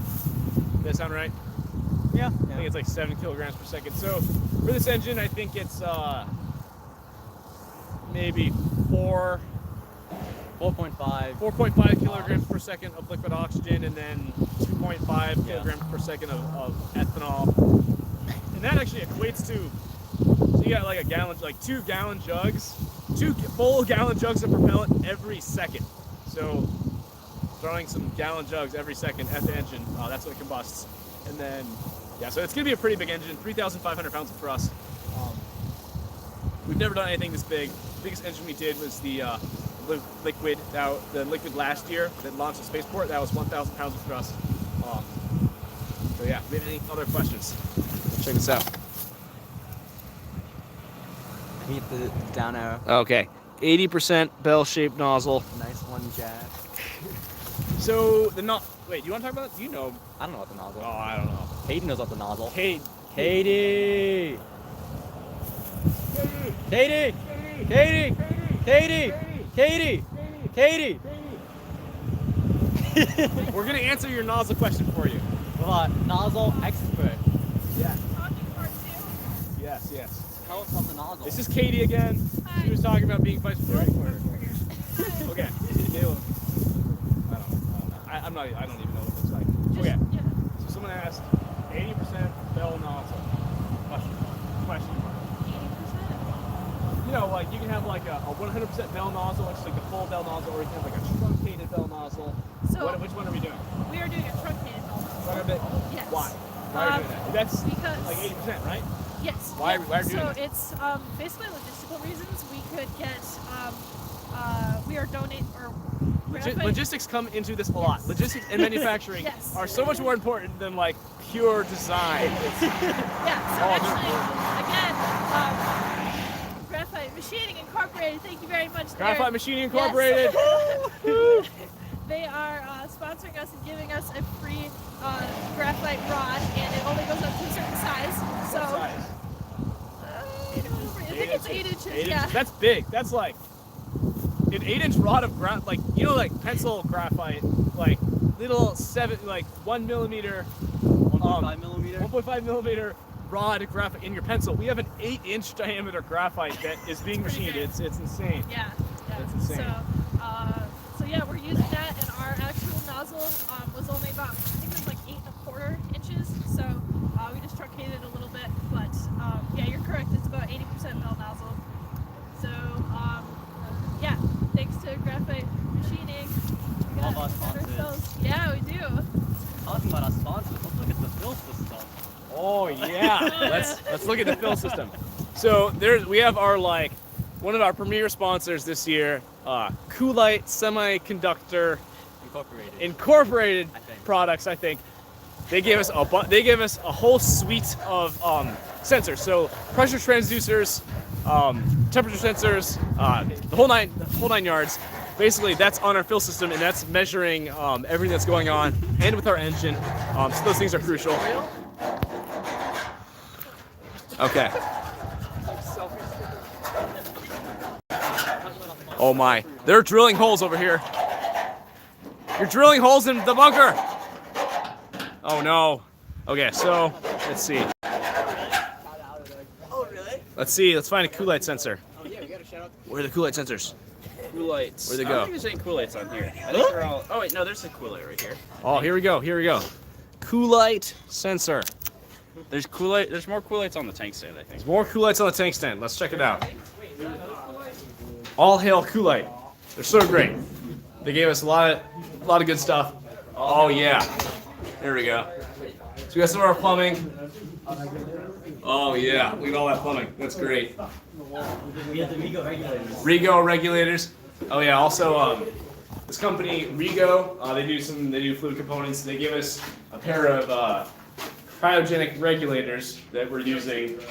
Those are really great. We should lock them in there. We should. What? Alex, do you want to talk about avionics? We don't have anything set up right now, but Yeah, you will it's see a- that later in the day. But we will have our engine controller set up. This will be the first, engine test. Yeah, using this new engine controller. It is the third board in a series that we've designed, getting progressively more complicated and better. So it controls all the solenoids on the rocket and the ground support system, reads from pressure transducers, thermocouples, RTDs, load cells, whatever sensors we have, and it basically just runs the whole engine test. So when we start setting it up, we'll show you the engine controller and the harnesses we have for the setup. Sweet. Thank you. All right. Let's take a look. Earlier in the stream, we checked out Mission Control, which is where we run everything. So that's all hardware inside the bunker, the fill system, the test stand, the run tank stand. But when we fire off the engine, we are nowhere near that stuff. We go all the way over here, 150, I think 200 feet away to Mission Control. So this is mission control. We have a brick wall that we stand behind, basically give us more protection between us and the engine. So we have two walls, one wall over there, another wall over here, completely protected from the engine if anything were to go wrong. Right now, this is the kitchen. We gotta have snacks for everyone, but we can convert that over to mission control, get out our laptops, and have all the control software for the engine. We write our own control software, as Alex was saying earlier. That's that.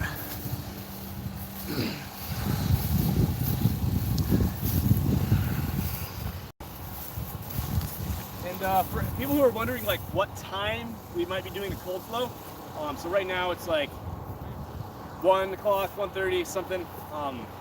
We will be doing a cold flow maybe 5 p.m. It's pretty hard to say.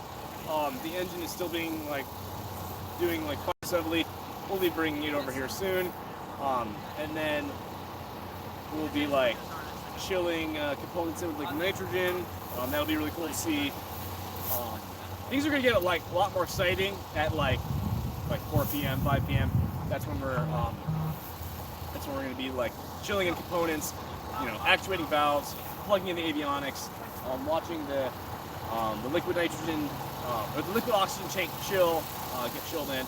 So that'll all be really cool. Yeah, I think we'll just kind of show things going on. Move the camera over to the bunker and just hang out, see what's going on. Yeah, it's in the box.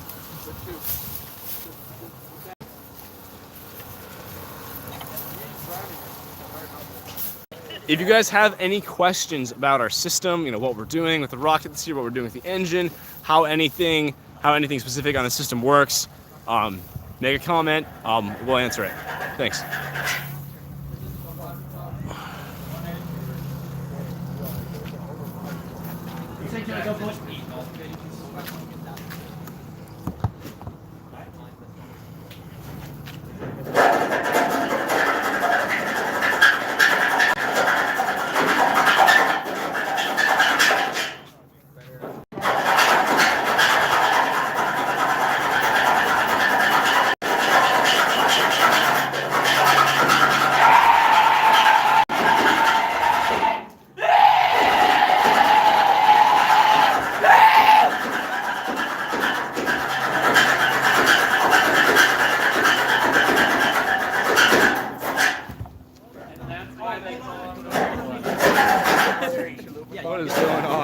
What is going on? Oh my god. Oh no. What is he doing? What is he You get doing? cinnamon twist and you get a drink. You get 1,400 calories for $5. And honestly, one of those $5 is the best soda. I used to think that Panda Express was the best dollar per calorie value, and it's up there. But Taco Bell Chalupa Box is the best dollar per calorie value you can get on campus. Yes.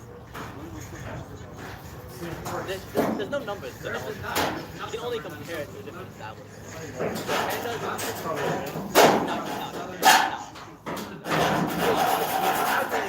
Alex Philpott. We have a question. Alex Philpott, he's on this team. He asked, is this banging normal? The answer is yes. Or pay for delivery. Taco Bell is the way to go. I feel like if you pay for delivery though.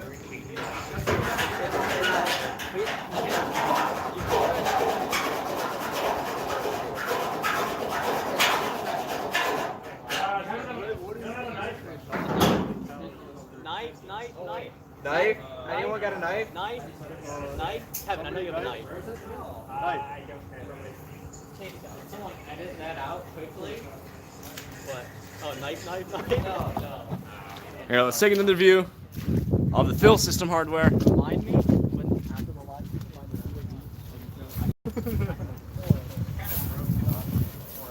That's cool, that's fine. As long as I get a fitting for it, you might have to do it in triangles.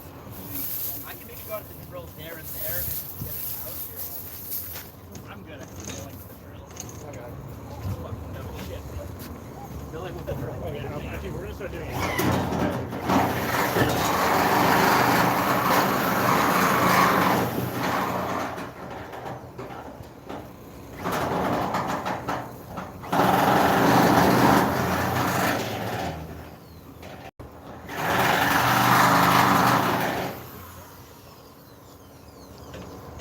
Can I see the fitting that I'm trying to get through? It's a half-inch fitting. It's the same size as what you see right in front of you. Well, can I like see when to try and test it? Oh, that may be more difficult. I'll go from the fitting a half inch. A half inch is 7/8. It can take some serious convincing, but we can probably get it. I don't know. I think we're getting close, man.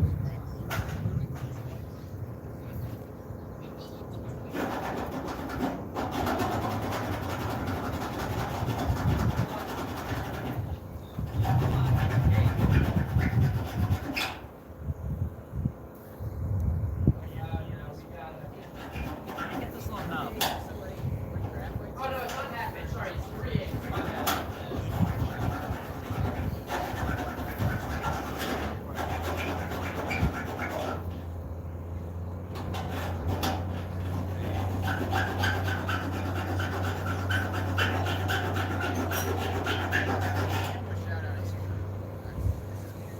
Alright, Jack, you want to try one more time? Specifically ask for that.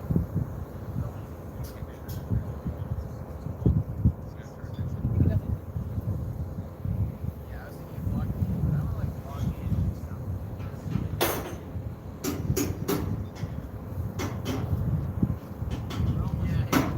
When I get to all this side, it looks like the nuts right there. the nuts. I can feel the nut. The nut is partially through. Okay, let me give it a few minutes.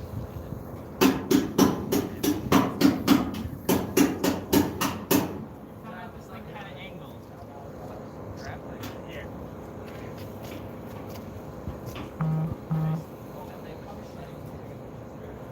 The machine.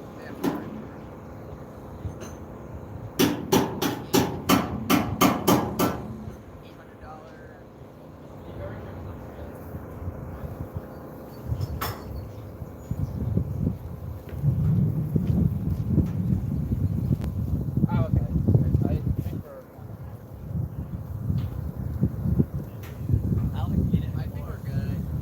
We're good. Did anyone need a knife? Wait, do you have pliers on your side, Kate? Can you pass them through this hole?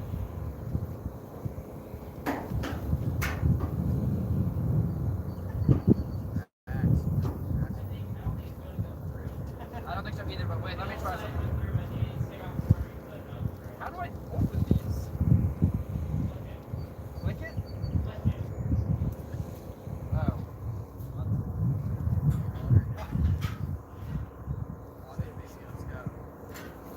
I'm not. Oh. I see. Just gonna see it again. What if we just do a... You won't be able to cut that. I already tried. Trust me, I tried that. You might.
You're the best.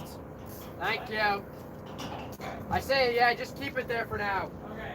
I mean, what was the wording? Here's your job. Like, Machine really you can't change the description, but then like they got that. I got it. Wait, what was the description? Cade, the ultimate machine. These things are a piece of shit. Just get the hell out of here. Is that like proper Leatherman or? Yeah. Oh man. I've got a Klein tool that's got like wire stripper on it. I have Leatherman. And 2 weeks after I got sponsored by Leatherman. No, they like when they gave us the donation this week. I let really messed up with my brother. Every video description. The wires and they got super glued together. Yeah, it didn't like really come out though. It was like all in the mechas. So it just like gummed up. So this tube, I know for like a practically fact, should like fit perfectly. So what has to happen here is if anyone else is wow, we can put like the lights out.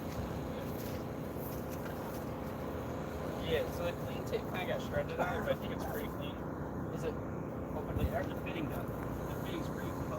Oh, that's fine. This The fitting's fine. is gonna That's fine. So this connects our main profile. So Jules is the connector. You know what we forgot to get for this?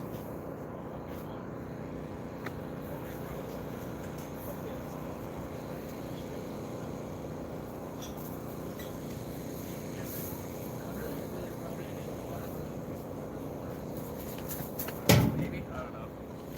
At the workspace? Oh yeah, yeah. Can we go, can I take someone's car back and go get that? Yeah. Alright, I'm gonna go. We'll ask them first. All right. Thanks for being patient. We will take a look at inside the bunker. You've had a view of the fill system for a while. Here's what's part. So Okay. I was smart and I made it like just angled like this. Right. So then that goes there. And we'll connect the bottom half to that first. This right here. This Well, I guess they left, but they were working on the fill system. I'll see what they're up to right now. What are you guys working on? we're just connecting tubing. Yeah. Connecting tubing. Yeah. Nice. Oh yeah. Let's I can go actually see it. through, like, how close am I? You're like overlapping a little bit. Okay, that's good on my About side. 2 inches. I'm gonna leave that there. Okay. You can probably, if you want to keep that. Yeah, sure. The insulation is like super on. Are we gonna move over the LN2 line? Yeah, so there's gonna be some complications going on there. Okay. I have to know when Ethan's getting here, and I want to start chilling it before then. Okay. If nothing else, today would be a pretty decent dry rehearsal. But liquid we would flow. Don't say that. It's gonna be a cold rehearsal. No, there will definitely be liquid flowing on the GSC side, so no concern there. Oh dear, someone hold the back of that tube for me. Just make sure it doesn't get right like that's good. Oh, okay. So, Mauricio, you asked why are we using liquid oxygen instead of nitrous oxide this year? So, I don't know if you need to see me over here. That's pointless.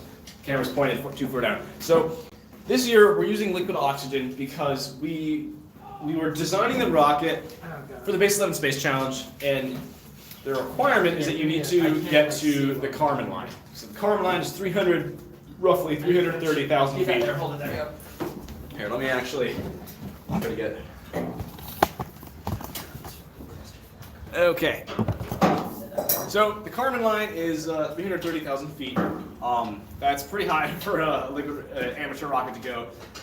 And also there's a limit on how much You don't have to hold so tight. impulse our engine can have. So impulse is your thrust multiplied by your time. So we're doing, if you round up 4,000 pounds of thrust, it's actually going to be 3,500.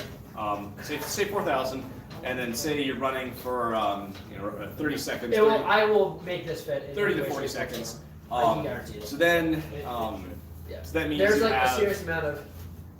you're getting So the close good thing to about plumbing lines a like total of this, 200,000 pound-seconds. That's actually the limit. So the FAA, also this should be. the FAA limits how much impulse you can have on a rocket for a certain category. So if we had more impulse than that, it would actually be like a kind of like an orbital class rocket. We'd have to fill out different type of paperwork, get like more permissions.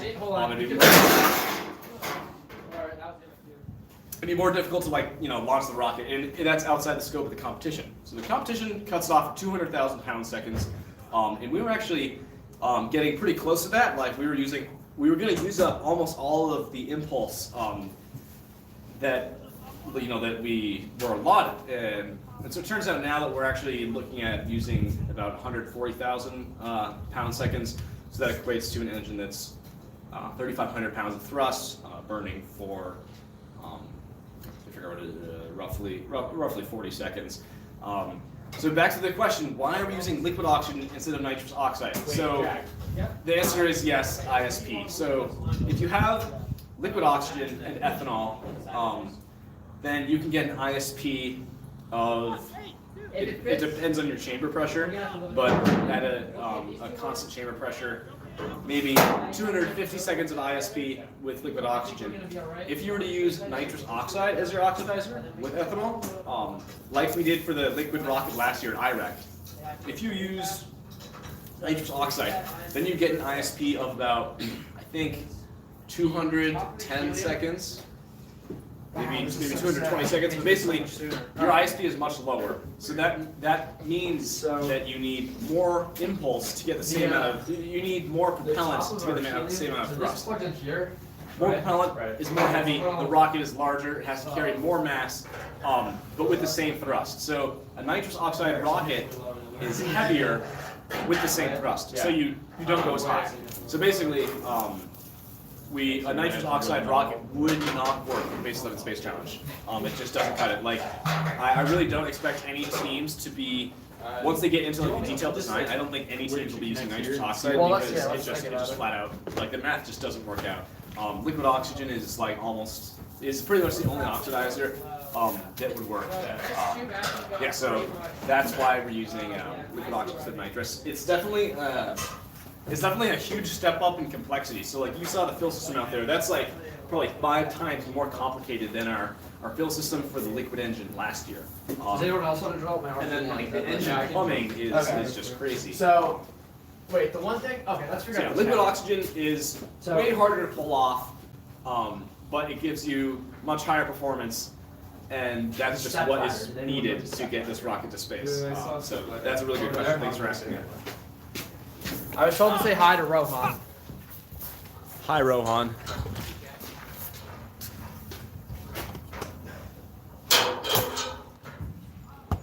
All right, let's see if we've got any other questions.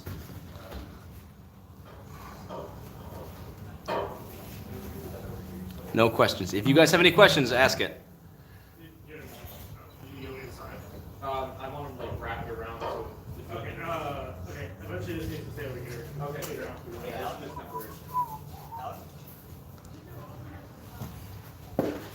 know who gave us did Rego give us regulators? Check valves. Give us a lot of check valves. Is that a new test stand? That's a good question, Alex. You should know because you're on this team. Yes, that's a new test stand.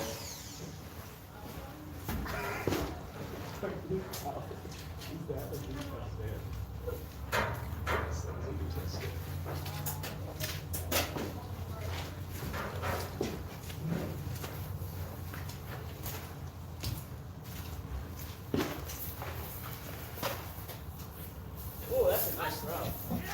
This is a nice MASA day right now. I feel like people could be actually legitimately enjoying themselves. All right, let's check out the Frisbee game going on.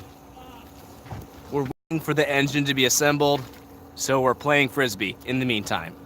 Check it out.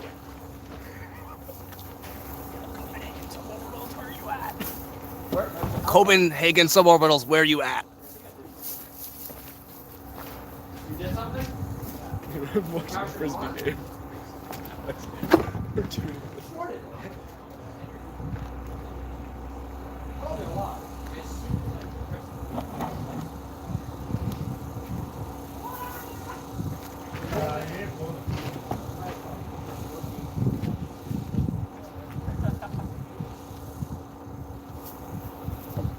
I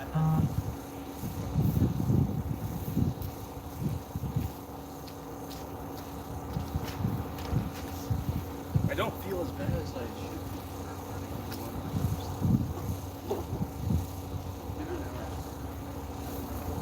How late were you guys up last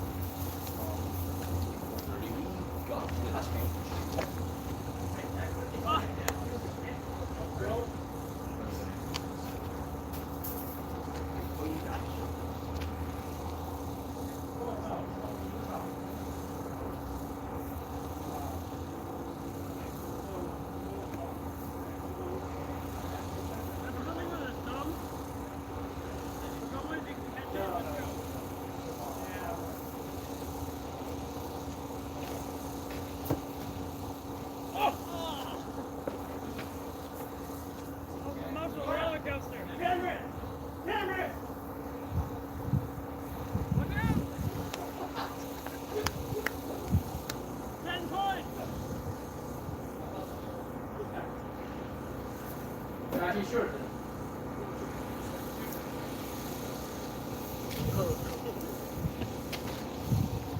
Okay, somewhat unfortunate. Oh my god. I'm sorry. I made you guys watch Frisbee for so long. I can't believe you guys all stayed watching. Okay. Let's check out what they're doing over here at the fill system. I'll try to get the update on the current status of things. Alright, Jack. What is... Okay. Yes. What's up? What's the current status of the Coldflow? What are we up to? Okay, so due to some faulty addition, Faulty edition. yes, it gets me quite frequently. You'd be surprised. Quite frequently, you'd be surprised. This does not line up where this white outline was supposed to be, so we have to do some flex tubing now. Oh no, not Flexos. A little bit just to connect the engine to here. Flexos is the worst. In addition, we have our one hole that lines up properly, but our helium hole is a little bit too low, so we drilled a new hole, which we did faulty addition on again, so there's a double faulty addition. Am I even talking to anyone right now? Yeah. Okay, yeah, double faulty addition, and now we have to drill a new hole for the helium line, which is a significant, well, it's just annoying, really. Yeah. And then we accidentally plugged the drill into a power strip that can only hold 15 amps, so the power strip is now broken. Yes. The lights are now broken. The lights are broken too. Responsible. My bad. Oh no. Oh, we broke the lights. And they're not working. And Okay. it's starting to get cold. So, Keon asks a question. Let's see. Well, what was Keon's question? What did he ask? Oh, yes. Wait, can we Yes. get a chair and can I get a cup of coffee and then we can both sit down and discuss? Yeah. Let's get. Would you guys grab 2 chairs? Yeah, where's that? Can I get a coffee though? Yeah. We have coffee too. One of our members brought a coffee machine. That's good. Yeah. Okay. How are we measuring the liquid level in the liquid oxygen tank? So, one really hard thing about doing a hot fire and like measuring and trying to like characterize your engine, try to find out how much ISP your engine, what ISP your engine is at, is figuring out your flow rates. So to calculate your ISP, you basically need your thrust, which that's pretty easy. You can have load cells to measure your thrust. Then you need your mass flow rate of your propellants. That's actually really difficult to figure out. So there's a few ways of figuring out your mass flow rate. You can say, I had 10 liters of propellant, and it took me 5 seconds to drain it, so that means that's 2 liters per second on average. That's actually a pretty bad assumption because the flow rates are always changing. So basically, you need to be able to measure the liquid. You need to measure how much propellant is in the tank at any given time. What do you? I think Gabe answered your question. Gabe answered my question. Oh no. Oh wow. Oh wow. This is a production studio. Oh my. This is awesome. This is so legitimate. Thank you for coming here today, Nice to meet you. Mr. Athlete. Do you want to tilt the camera down a little bit? Like the no, the tripod. Yeah. Just a little bit. By the way, some of you guys would be disgusted at how we're actually doing this live stream. I have my cell phone and it's duct taped to a tripod that I've been carrying around. Hooked up to a battery pack. Hooked up to a battery bank, which is duct taped to the tripod. So I guess quick engineering solutions right there. If you if duct tape doesn't solve the problem, you aren't using enough duct tape. Yeah, yeah. Okay, so let's answer the question, how do we measure the liquid level in the tank? That gets back to needing to know your ISP. It's really important for when you launch the Was he rocket. asking about launching or is he asking Keon asks, how do we measure the liquid level? So I went around the question. I'm saying, why do you want to know the liquid level? Well, we can answer the original question. Yeah, okay, so we have 3 ways. yeah, well, I said why we have to answer, why we need to know liquid level. Getting your ISP, Yes. you need to get your flow rates. You need to know how the rocket is going to behave during flight, and you need to know everything about the propulsion system. Mass flow rates are really difficult to measure, like for amateurs, without super expensive sensory equipment. So we use a liquid level sensor. We did that last year. It kind of worked on our nitrous oxide rocket until one of our members accidentally broke the sensor. I think he might be watching this live stream right now. He used 1 wrench instead of 2. You always have to use 2 wrenches. So we broke our sensor that was measuring our liquid level. It was actually a differential pressure transducer to measure liquid level. So we had, basically, it's like a double-sided pressure transducer. One end is on the bottom of the tank. One end is on the top of the tank. The transducer... Stop. No, actually... And the transducer measures the difference in pressure between the top and bottom, which you can do some quick math, and you can figure out how much liquid is in the tank, and then over time you can figure out the changes in level, what your flow rates are. That's what we did last year. Now, what are we doing? Oh, where's Kevin? Yeah, where's Kevin just is talking to Jeff right now. Okay. So this year we have a multitude of solutions this year that we're all experimenting with. So the first and easiest solution we are trying is a dip tube. So basically you dip a tube. You dip a tube. Wow. You put a tube into your tank going down a certain distance, and when the cryogenic liquid touches that level of the tube, or really any liquid actually, it will evaporate, and then you can see the evaporation plume coming out of the top of the tube. Yeah. Now what's the big issue with that way of level sensing? So it works. It does work, but you have to have a camera looking at a tube, and if it's in a rocket, it's practically impossible to be able to tell. Now also, the issue with that is you only know if the liquid is above the dip tube or if it's below. There's no. So say you're doing your fill process and you're turning on your solenoids, you're trying to do stuff, and you're like, I don't see any indication of the tank being full. Oh, maybe it's like halfway full. Well, actually, it could be empty, and your mother tanks could be empty. Nothing could be even working, but you might think, oh, we're getting there, we're half full, we're 3/4 full, we're getting there. No, it could be completely empty. It only tells you yes, it's full, or no, it's not full. That's what we use for the hybrid rocket. So basically during the entire fill process, it was 30 minutes. It was like 4 of us sitting out in the desert, maybe 5 of us, I don't know, out in the desert, watching a readout of pressure data on the tank, and we had binoculars. We were watching the rocket with binoculars, trying to see if we could see this little white plume coming off the side of the rocket, which was the dip tube. And for 30 minutes we were seeing nothing. And then it turned out the judges really wanted us to launch the rocket because we were holding up the entire range. Some people on this watching the stream may have been there. It may have been like, oh, those darn hybrid rockets take forever on the pad. Sorry, that was us. So we didn't actually know if the tank was full or not. We thought it was full because we had been trying to fill propellant for a while, and the rocket did go up. So it turned out there was liquid in the tank, but we had no idea if it was full or not. So that's the issue with the dip tube. You only know yes it's full or no it's not full. But what are we trying to? Well, there's 2 other. So there's other things you could also do. You could also do level set, not level sensor. You Passive level sensor. Well, yeah, but also something we don't have that right now. What we have right now also on our tanks is some load cells underneath the tanks. So what basically you can do is you measure the weight of the tank before you load propellant, and then the weight of the tank later on, and you can see the tank steadily increase in mass as more propellant is filled. So you can calibrate those for the density of your propellant and how much volume you expect to see, and then get a rough estimate on that. But that's also not a great solution because oftentimes the tubing that connects to your tank will actually support some of the weight of propellant. And also with the cryogenic cryogenic gases and stuff like that, liquids, you'll get like frost and stuff on the outside and other condensation that contributes to the weight. Why don't we just do a solid? We don't have to do all this liquid leveling. True. Solid weights don't change. Yeah, well, they do. Well, I mean, if you can't pour a solid into Yeah. a tank. Yeah, that's true. But then this year, the optimal solution is a capacitive level sensor. And Kevin, we have Kevin. Hey, you talk our famous Kevin Vanderwest. Okay.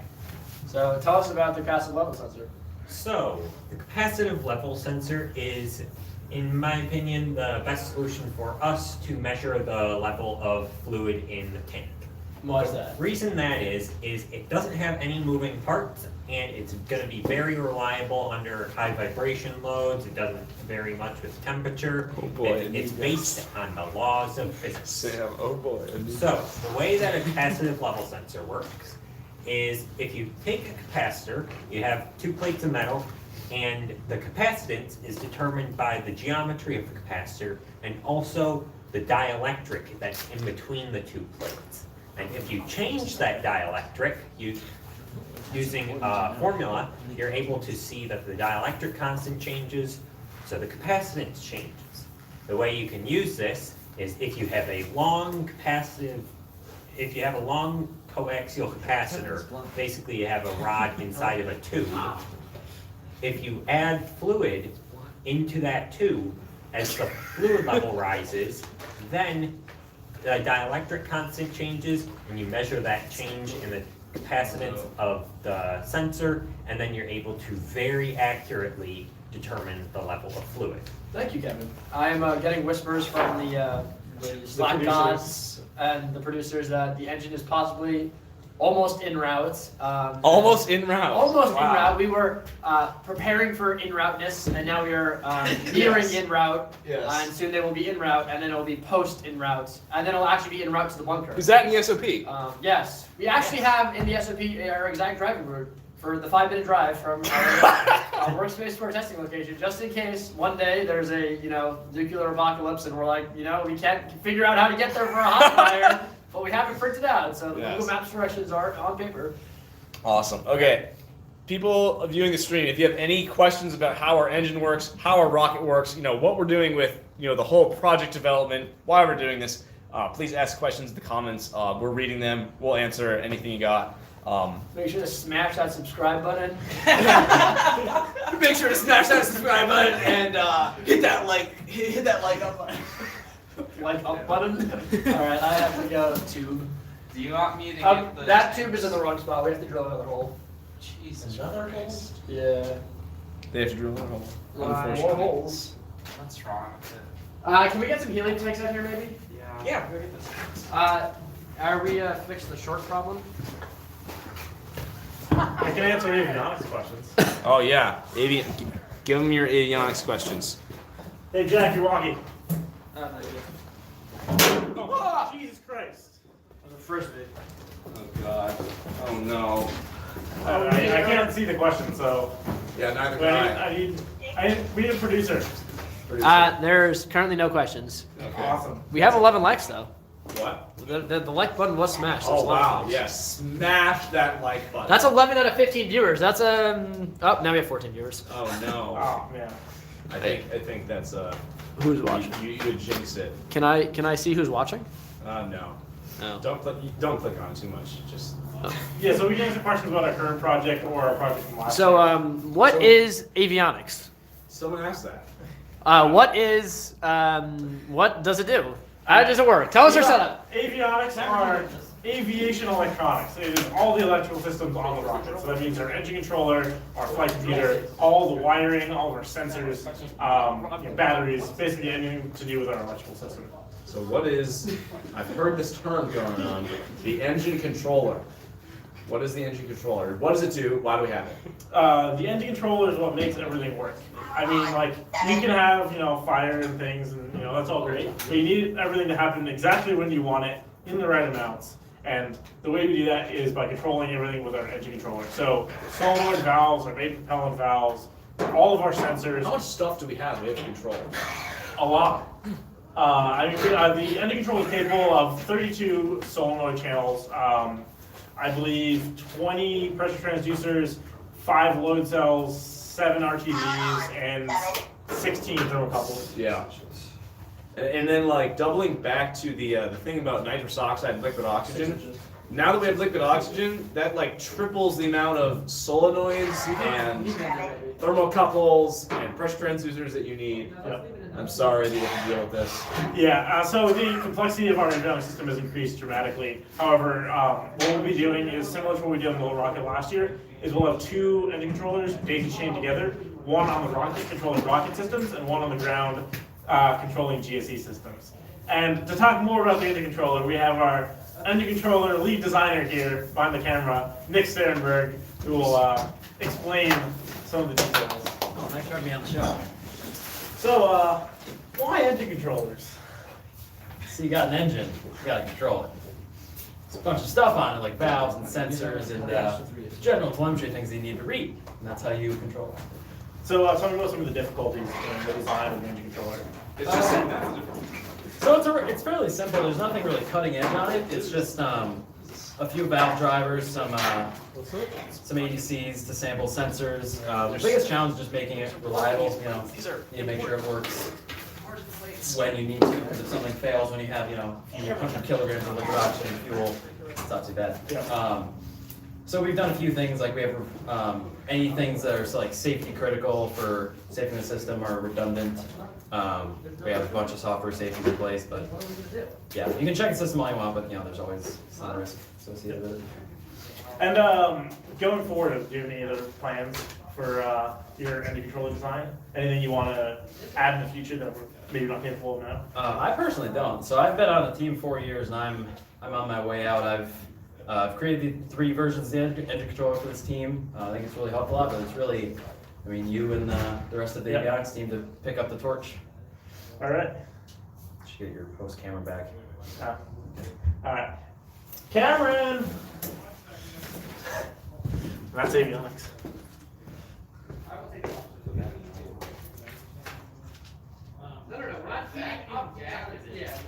That's how you raise the pressure. Yeah, that's how you raise the pressure. Heating pressure vessels is not something we should. There's 2 redundant valves. I know, but we don't need to heat it up for it to work. That's not part of the That's basically what the. I understand that that's how this works, but I'm saying that it shouldn't be. It's not dangerous to do it, and I just don't think it's gonna work. It's back. Yeah, you would heat up like this, because this is cold. It's good. This is cold. Yeah, I'm feeling too. It's very cold. Well, this is not like fries, so it's not that. No, we filled it up on time,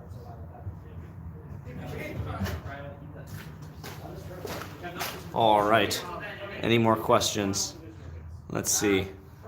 Talk live telemetry to us. I'm sorry. They just talked live telemetry. All right. So our mini talk show. That's good. That's good. Let's see. John asks, do we need the LOX doer? I think the answer is yes. Can you answer? Can you tell him? Can you answer John? Say yes. It exists, and it's in the works. All right. New view over here. Doing fill system stuff. Wait, you got a thing in a glove? Well, hold on. There's a glove, there's something in it. Feeling the plywood. Wait, why is this a fucking... Oh! Alright, we're good. What? Oh! What? Oh! I was... You know when you look at something, you're like, oh, this is what I need. And then you're like, oh, wait, this is how it's supposed to attach. And then everything also connected. Yeah. It was pretty, So, it's been revealed to me that Taco Bell has free delivery. Taco Bell has free delivery? No, I refuse to eat Taco Bell right now. You had a chalupa. Now, Jared, if you get Taco Bell, where are people going to use the bathroom? Because that will Across the street. Oh, that's too far from water. That's where you get to pick up the Taco Bell anyway. I don't think they deliver. That's what we have. Can you go to the shipping ticket in the middle field where they go? What is So, while things are a little bit slow, we're waiting on the engine to come here. We're waiting on a few other things. That's what hot fires are like a lot of time. Like it's like a 10-hour ordeal. We get here, we set up, we tinker with stuff, we wait for certain things to be completed until we can move on to other tasks. So maybe while we wait, check out some other of our other videos on our YouTube channel. We have hot fire videos of our liquid engine, our hybrid engine. We have videos of our rocket launches. They're really cool. Yeah, so check all that out and see like what we've done in the past. And yeah, hot fires are usually like this. Like sometimes it's just waiting around for a while. Like one element needs to be tinkered with. We got to solve some problems with the fluid system. We got to solve some problems with avionics, and then nothing can really move on until we fix those problems. So, that's a lot of what this is. There's a lot of waiting around. So yeah, thanks for being patient.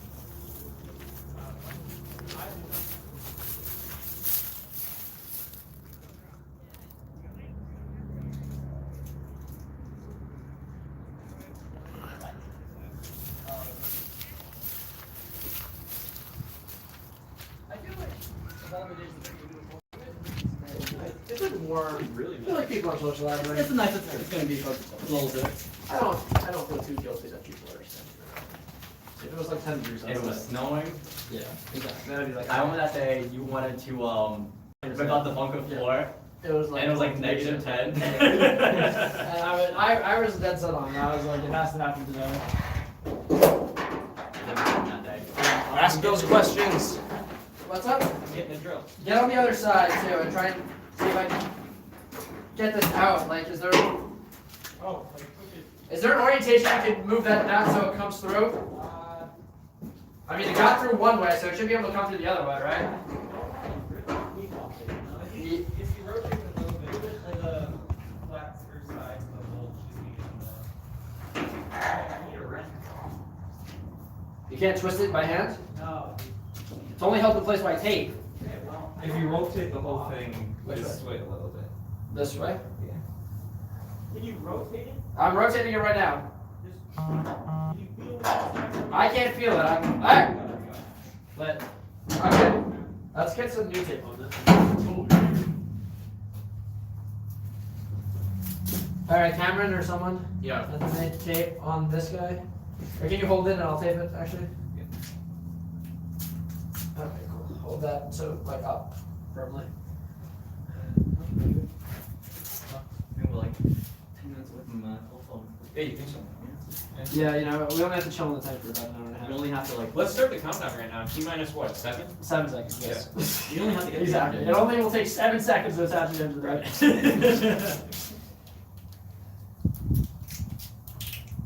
Okay, cool.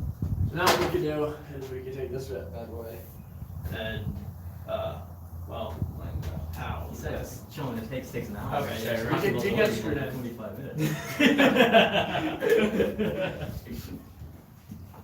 I was really convinced our chilling was gonna take like little time, and then it turned out that was gonna take fucking forever. No, you know what we should do? So you know how SpaceX broadcasts always like cut out right at the most exciting part, like right as it's about to land. Well, that's not not the real. tail. That's the drone. yeah. We should do that. Like, let's cut out the second that like stuff starts coming out of the engine. Look, please see this window. Well, SpaceX just has like, honestly, our cameras might do the same thing. Speaking of which, where's Josh? He's at the dam. Alright, we want to start installing some live feed cameras to this place? He was looking at different there he is. with them. What's up? You want to start installing cameras soon? I was gonna ask you about that. I wouldn't do that till after we have the engine hooked in. Why? Because the cameras are gonna be all in here, and like we'll have a lot of people in here putting the engine stuff in. Yeah. Well, we can at least start to get the tube cut. That might take a while. Yeah, I'm planning on setting it up. Okay. Right now, do you know the L brackets are out here? Oh fuck, I probably forgot that. I can grab the L brackets from the workspace. from the access is there. Yeah, I think we can get it back at some point anyways. Or I could tell John. That's why we always put it back. Yeah.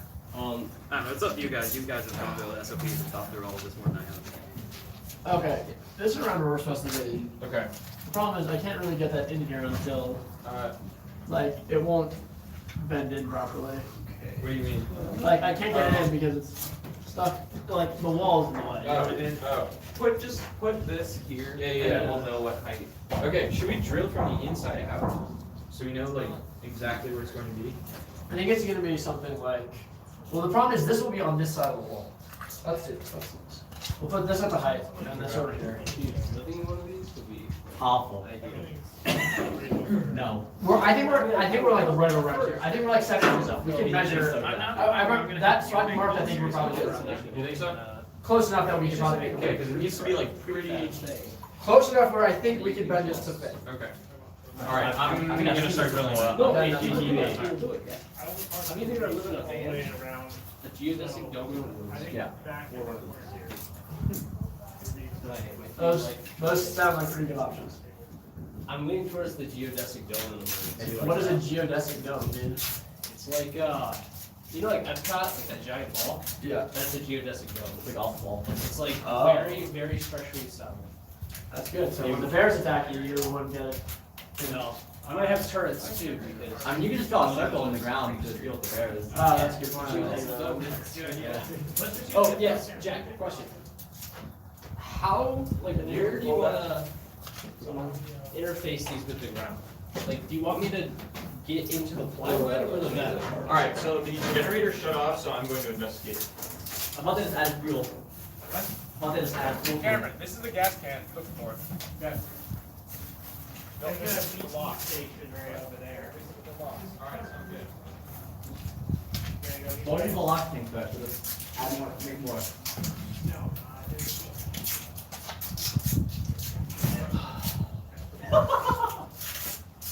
The geodesic dome with the little line drawn into the rock. That's hilarious, actually. That's what we're up to right now. Kevin's gonna walk to the Okay. station. So Kevin is going to get gas from the local BP station. How you gonna walk? What? No, I'm not walking. Kevin, you have I don't a know. fleet of cars.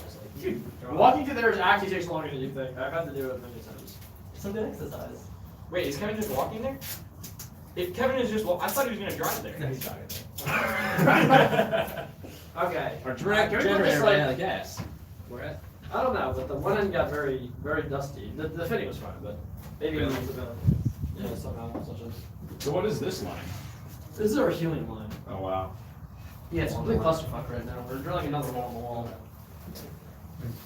wall. Yeah, we just factored in pretty significantly. Okay. Okay, this can't be me. We have the test. Just that. Okay. Yeah. Can we have this door open for the burn? Yeah. Well, not the burn, but the golf up. The cold, for the cold. So yeah. Hey, Jack. Yeah. Are we putting the 6K where? Oh dear, that's the question I'm not prepared for. Put it on the map. Just put it right there. Yeah. Well, okay. Here's the problem. So.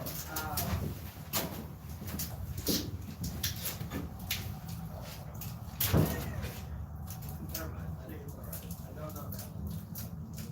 So I have connected to here, and I have a hard proof vent for it, but I don't think it's going to be long.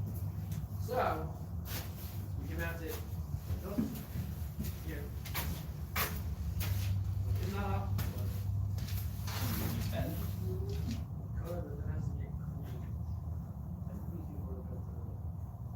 I feel a lot better with this not mounted on the fill system because I can take this fill system and knock that cylinder over. If it's strapped down, it's not bottom. I wouldn't trust that. That cylinder is 300 pounds. That will fucking throw the fill system. 300 pounds. Easy. I'm telling you right now, that cylinder is easily 300 pounds. I wouldn't even put it that. It's not about weight. It's torque. And that cylinder will throw a hell of a lot of torque on it. I would not trust that. Because those walls are. Yeah, I mean, the entry cylinder is like behind.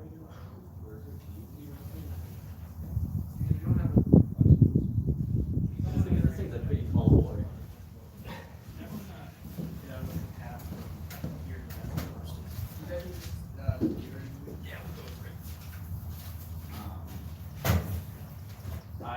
I have no faith in that working without that. Let me think about this for a hot second. Think about it.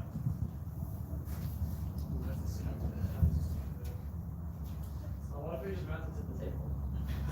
That's an even shittier idea. All right, let's take a look at progress out here. What was the plan? So I thought this filter system was going to be flexible.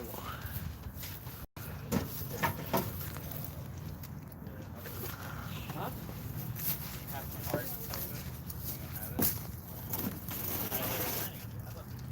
So we had a pipe bench that's farther away than what we thought, so the pipe no longer fits. So I basically had a pipe that would just pipe. rotate on top. But isn't that what the pipe's going right now?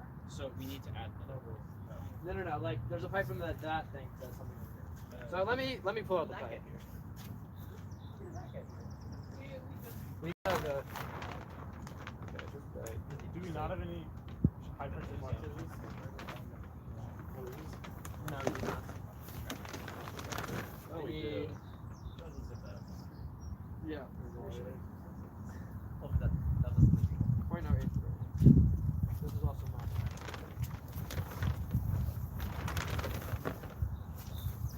So I measured it also for. Oh god, this was a full that's mine.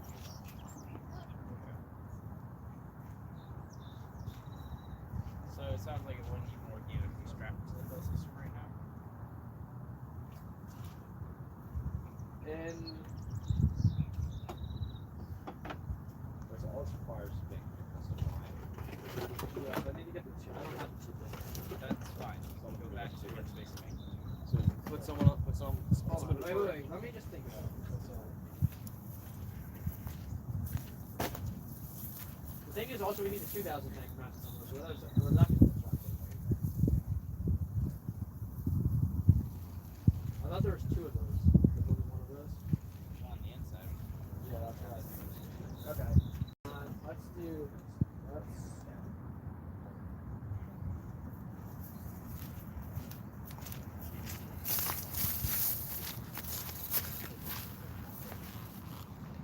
So was the cylinder supposed to be like right? Yeah, basically. In which case, To the fill system. well, we can also trap the 2K to the 6 if it's trapped back. Yeah. If you like, you're not using that, put that between the wall and the cylinder, and then strap the cylinder. I like that.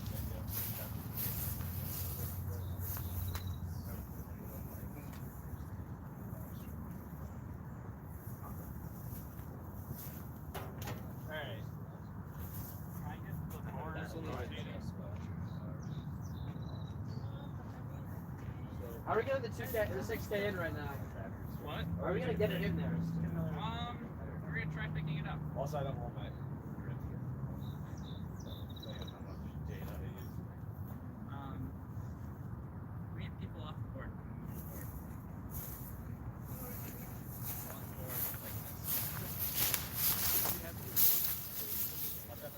I think they're in. Thank you, Mr. Safety. Also, I did not take into account that this would be on the pallet. It depends on what the engine. Like, I took the measurement assuming that the tank would be on a pallet. Oh yeah, you're gonna get it. Put it up against theirs. I'm just fine. I'll back this in. You guys roll this all the way down here with these? Yep. Dude, this thing will sink through the mud. Are we ever going to use this mic? Yeah, no, I believe it. I'm just saying that's brutal. Probably not. Oh.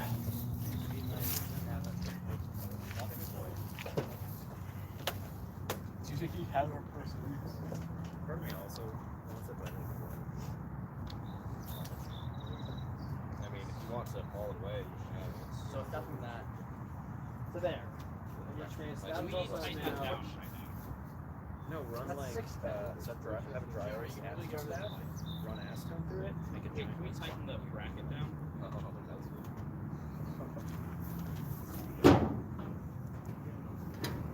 I still don't know. There's some nuts on the other side. Like it's always been just nuts.